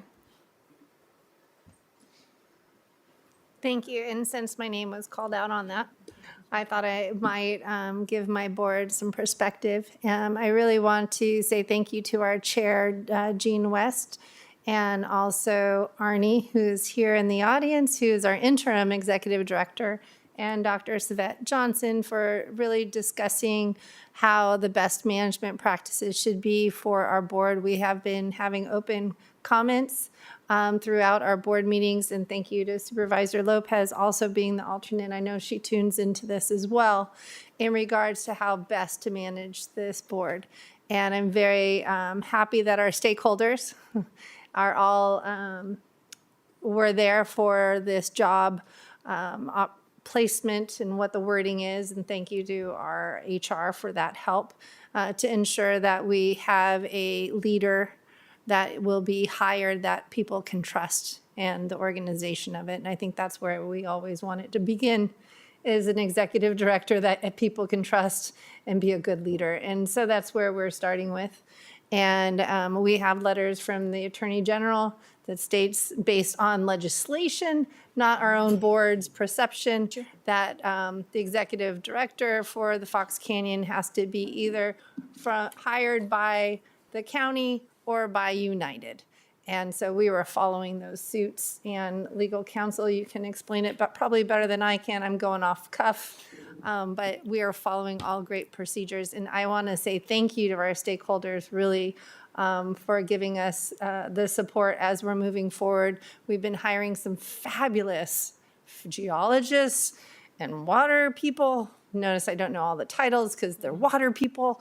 And we're doing some really good things, and our farmers are coming up, our municipals are coming together, and we've been having really positive meetings. So I just want to say thank you to that, and we're going to have a good one. Is there anything else I need to hit on that? Oh, thank you, Supervisor. I would just like to add, Mr. Grau is correct as far as the Fox Canyon Groundwater Management Agency being an independent body. The water code provision that deals with its hiring power, though, states that the agency, meaning Fox Canyon, may contract with the county or United for staffing and other services. And so the agency has had a long-standing contract with the county for staffing and services. The provision also says that they may hire other contractors and consultants as it considers appropriate. My office sought an opinion from the Attorney General's office to seek clarification of that provision, and we received that opinion earlier this year in January, where the Attorney General confirmed that as far as staffing services, they need to contract either with the county or United. Thank you. Thank you. And as we know, different legislations come through, because then we have the Department of Water Resources with the SIGMA and all that kind of stuff. So we're working all collaboratively to get our groundwater plans together and everything. So we have big shoes to fill from our executive director before, but I'm sure with our consultant, we're going to hire someone really good. So this item today puts us in a good position to hire the person that we need to that works solely with Fox Canyon and not the other departments and so forth. Supervisor Lopez? Yes, thank you, Chair. I wanted to add to the comments of Supervisor Long on the staffing, and as was mentioned in the comment, the taxpayer responsibility, right? And at a recent meeting that I sat in as the alternate for Supervisor Long, that was one of the discussions, was the staffing of the agency. And this was part of a consultant who came and presented on the staffing levels and the needs of the agency with all the implementation and the different programs and just everything that's going on. And that presentation really focused on and recognizing that the cost of hiring an outside firm to staff the agency looks like it would be a higher cost than it staying locally. So just wanted to bring up that point because I appreciated being able to sit on that meeting, hearing that presentation. Okay. All good stuff. So with that, if there's no further questions, I'll make a motion. Do you want to close the public hearing? We will close the public hearing. Oh, no. We have a motion. I'll motion. Staff recommendation. I'm sorry, I'm spinning again. You mean your computer spinning? Yes. Okay, fine. I'm going to read the title of the ordinance into the record. An amendment to the Ventura County Ordinance Code, Division 1, Chapter 3, Article 4, Civil Service System. Moved by Supervisor Long, seconded by Supervisor Lopez. Want to do a roll call? Supervisor Levere? Yes. Supervisor Garrell? Yes. Supervisor Long? Yes. Supervisor Lopez? Yes. Chair Parvin? Yes. Thank you. All right. I believe Thank that you. is the conclusion of our meeting. And we'll move into the Air Pollution Control Board meeting. Well done. I'll see you soon. See you next week.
Great. Great. Good afternoon, everyone, and welcome to the Ventura County Air Pollution Control Board meeting. Today is March the 11th, and call this meeting to order at 1:41. Can we get a roll call, please?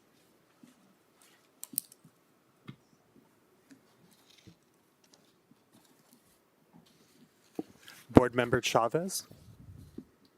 Board Member Gorell. Present. Board Member Levere. Here. Board Member Long. Here. Board Member Lopez. Here. Board Member Mendez. Board Member Parvin. Here. Board Member Perez. Here. Board Member Whitman. Board Chair McQueen-Lejeune. Here. Thank you. And now we'll move to the Pledge of Allegiance. I'm going to ask Councilmember Perez to lead us. I pledge allegiance to the flag of the United States of America and to the republic for which it stands, one nation under God, indivisible, with liberty and justice for all.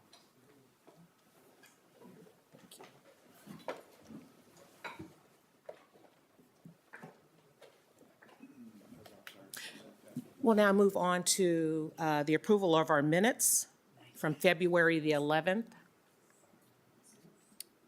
Is there a motion and a second? So moved. Second. Thank you. We've received a motion and a second. All in favor? Aye. Any opposed? Abstentions? Thank you. You're approved unanimously. We'll move to the agenda review. Mr. Gassimi, are there any adjustments to the agenda? Great, thank you. Can I get a motion and a second? No action is necessary since there are no changes. Thank you so much. And do we have any public comments? To members of the public who wish to address the board today with live public comments on any agenda item, please visit ventura.org/cob/APCB for participation, information, and instructions. For in-person public comment, please check in with the deputy clerk.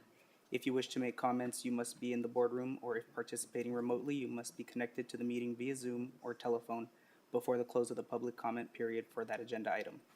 Requests to make live public comments on an agenda item will be accepted until the public comment period for each agenda item is complete.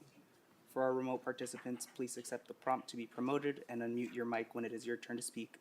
For all public comments, the in-person speakers presented in the boardroom will be called upon first, followed by remote participants. At the discretion of the chair, general public comment regarding air pollution control district related matters that are not listed on the agenda but are within the subject matter jurisdiction of the board may be moved to the end of the meeting. Chair McQueen-Lejeune, there are no requests to speak for this item. Thank you. Thank you so much. We'll now move to number 7, board comments. Any board members have comments? Oh.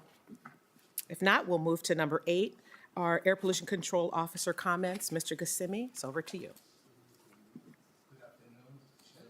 Lejeune, members of the board, Ali Ghassemi, Executive Officer of Ventura County Air Pollution Control District. Regarding staffing, I don't have that much to contribute this time. Regarding staffing and vacancies, we are recruiting for engineering and enforcement managers. The new recruitment posted on March 4th, 2025. In regard to APCD programs, we continue with our regular activities. Additionally, the 10th anniversary award celebration is scheduled for Wednesday, April 16. The details were emailed to you all, and I would appreciate if you could please inform me of your availabilities if you haven't yet. The event will be at Alta C at the Port of Los Angeles from 1 to 5 p.m. A cocktail reception will follow until 5 p.m. This is all I have, and if there is any question, I'm ready to answer any question you may have. Great, thank you. Any questions? If no questions, thank you, Mr. Gassimi. Thank you. We have actually 4 items, and those 4 items are related to incentive program. Mr. Tyler Harris, the program manager of that planning division, will be continue presenting those items to you. Thank you. Great, thank you. We'll move on to number 9. Good afternoon, Chair McQueen-Lejeune, members of the board. My name is Tyler Harris. I'm the division manager for the Planning Rules and Incentives Division in the district. This item requests approval of one grant through the Community Air Protection Program, or CAP program. The CAP program was established by the California Air Resources Board to support implementation of the mandates of Assembly Bill 617 in 2017. Funds from the Greenhouse Gas Reduction Fund are provided to air districts to support projects that reduce emissions and improve public health in communities with high burdens of cumulative pollutant exposure. In fiscal year 2023-24, the district received $202,510 through the CAP program with no district match required. Today, we're requesting board approval of one project which will provide funding to upgrade the heating, ventilation, and air conditioning, or HVAC equipment at the Ray D. Puter Library at 510 Park Avenue in the city of Port Hueneme. The upgraded HVAC equipment will support establishment of a clean air shelter in the community, which is classified as disadvantaged and low income by the California Climate Investments Priority Populations Mapping Tool 4.0. District staff worked with staff from Ventura County Library and Ventura County Sustainability Division to determine what was needed to enable the library to serve as a clean air shelter. Library HVAC equipment required replacement to handle the filters able to remove the fine particulate matter that is in wildfire smoke. The total quoted cost of the replacement equipment and installation for the project is $197,298. District staff recommend approving funding up to $200,000 to ensure the library has sufficient funds to cover unforeseen expenses. Staff will administer the grant agreements and ensure contract requirements are met prior to making any grant payments. And that's all I have. Happy to answer any questions.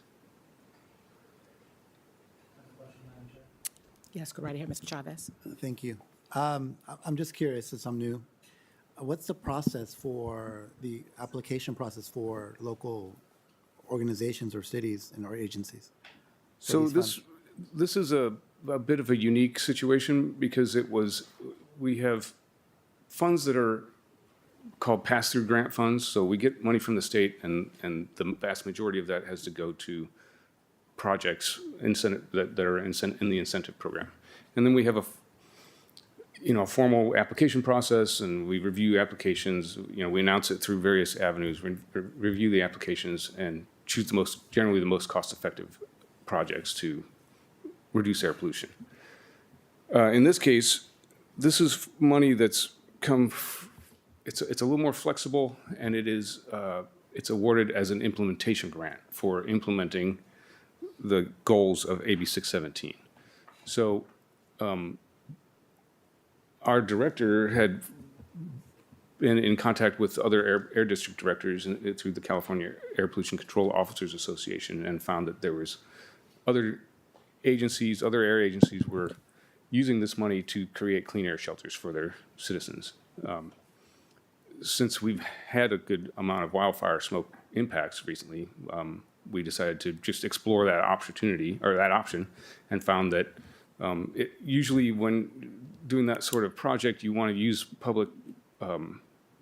like a public facility, like a school or a library, or the government center would work well as well, in order to have it staffed by public staff and available to the public without any kind of discrimination or anything like that. So we found that the library was actually undergoing renovations already because of the floods down in Port Hueneme from a couple of years ago. And so it was an opportunity to kind of piggyback on there and put in higher, more powerful HVAC equipment that could handle these filters, and then create a clean air shelter there in the disadvantaged community that's kind of right in the middle of. So it was, sure. Great. Any other questions? Do we have any public comments? Chair McQueen-Lejeune, there are no members of the public registered to speak for this item. Great, thank you. So we have 3 recommendations from staff to approve the funding, to grant the agreement and authorize the signature from our APCO, Mr. Gassemi, and then authorize the auditor controller's office to process the accounting transactions. Is there a motion and a second? I'll move approval. Great, thank you. Is there any discussion? All right, those in favor of the recommendation? Aye. Are those that oppose?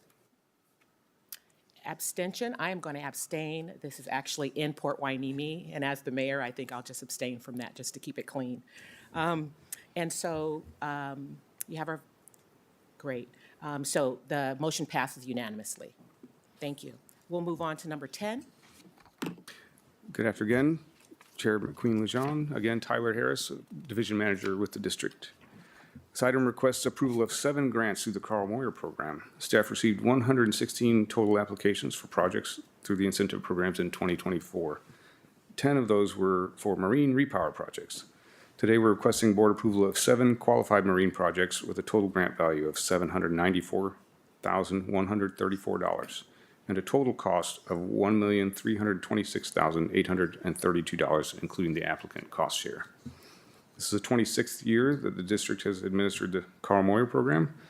Total grant award for fiscal year 2023-24 was $3,097,541, of which $2,710,348 are designated to projects. This is the pass-through grant that I've mentioned earlier, where that much money has to go through. With a required district match of $464,631. In addition to the 7 qualified marine projects proposed, staff are still reviewing agricultural, electric school bus, and EV charging infrastructure projects for this year. Staff will administer the grant agreements and ensure contract requirements are met prior to making grant payments. Completed projects will be monitored according to the Carl Moyer program guidelines and for the life of the grant agreement. That's all I have. I'd be happy to answer any questions. Great, thank you, Mr. Tyler. Any questions? Supervisor Long. Thank you. I just wanted to say thank you very much for this. It's important that we're working with our applicants on a timely manner so they could use this at the height of when they need to get the ag done, plow the fields, and so forth. So I really appreciate that we're doing this in such a timely manner. So thank you. Thank you. Any other questions? Do we have any public comments? Chair McQueen Lejean, there are no requests to speak for this item. Thank you. Thank you. Before us, we have recommendations 1 through 9, 1 through 7 to approve granting, number 8 to direct the APCO to prepare grants agreements for the grants, and then to authorize the auditor's office to make the necessary transactions. Is there a motion and a second? Motion to approve. Second. Thank you. Any discussion? If not, we have a motion and a second. Those are in favor? Aye. Aye. Those opposed?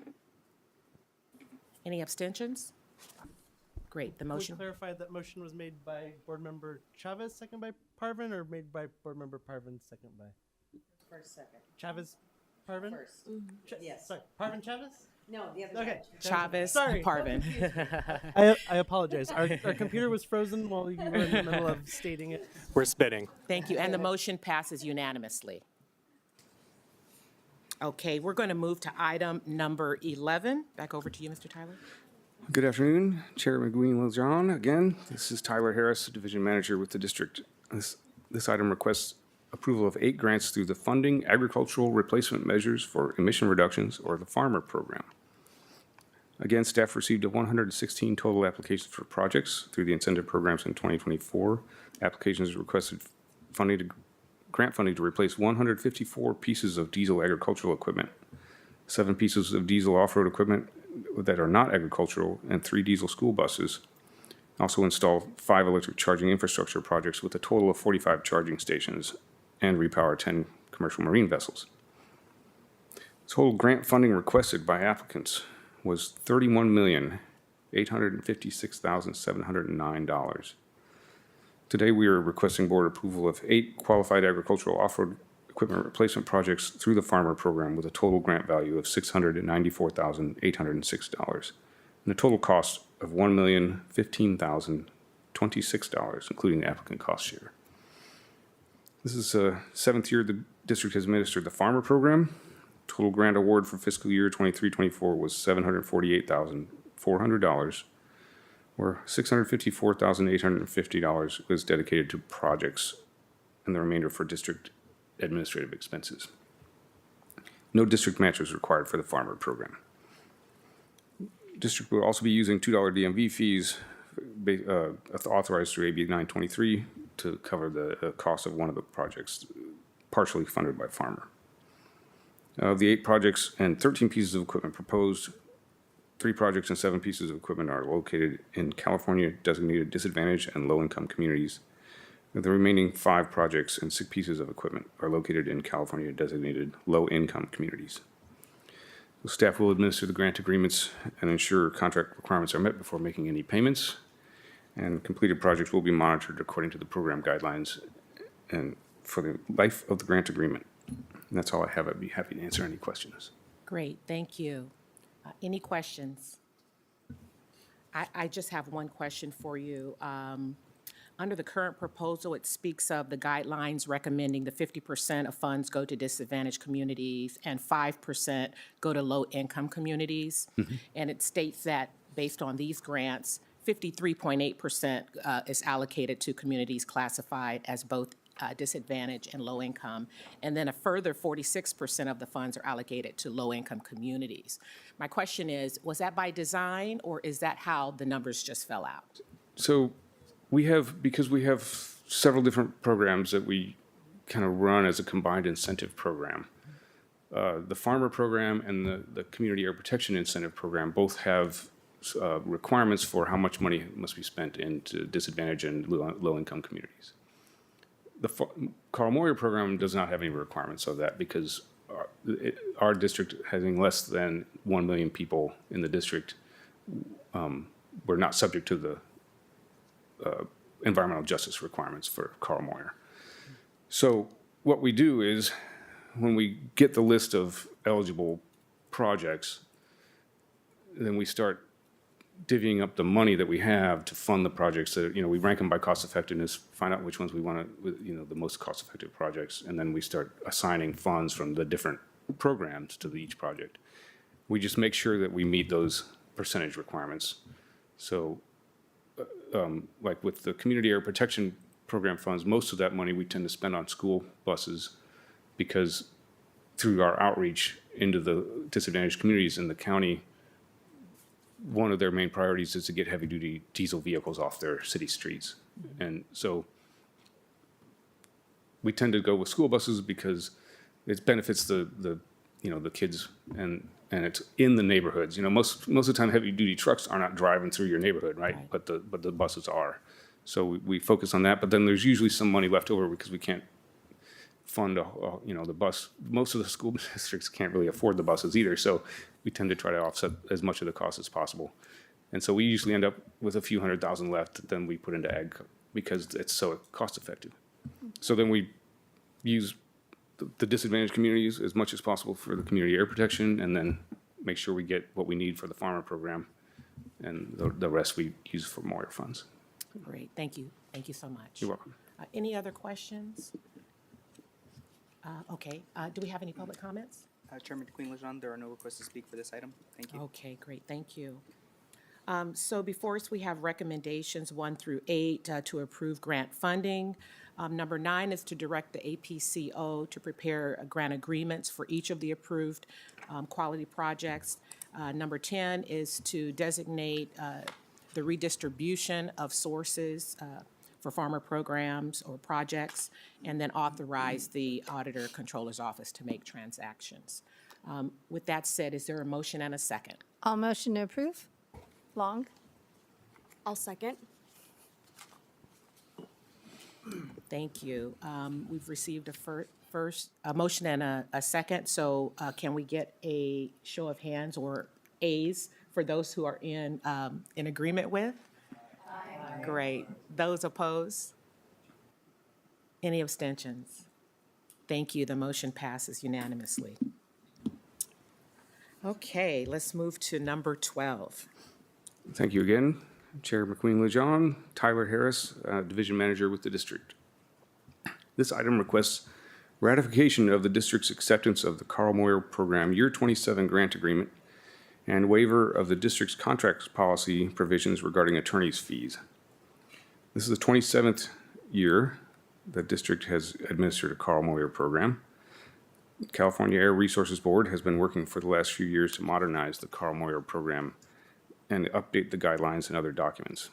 The updated general terms and conditions for the Carl Moyer grant agreement between CARB and the district included new provisions on the indemnification section, which adds reasonable attorney fees to the district's indemnification responsibilities. Since the district's contracts policy provides that the district should not enter into contracts that require the payment of attorney's fees, we are requesting a waiver of the attorney's fees provisions. In order to meet the deadline for accepting the funds and submitting a signed grant agreement to CARB, the Air Pollution Control Officer signed the grant agreement prior to obtaining your board's approval to waive the attorney fees provision.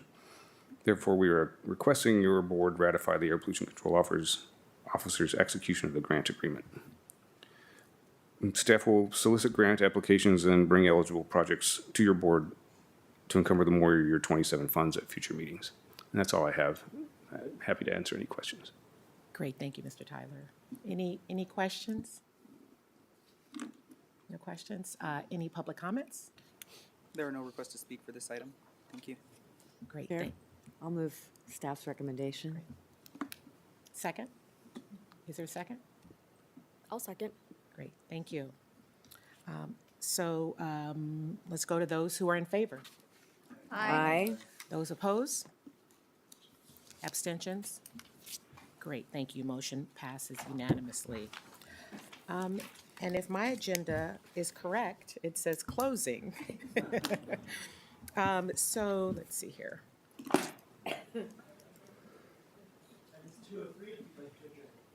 It's 10:03? 2:03. Well, let's adjourn at 2:03. Thank you.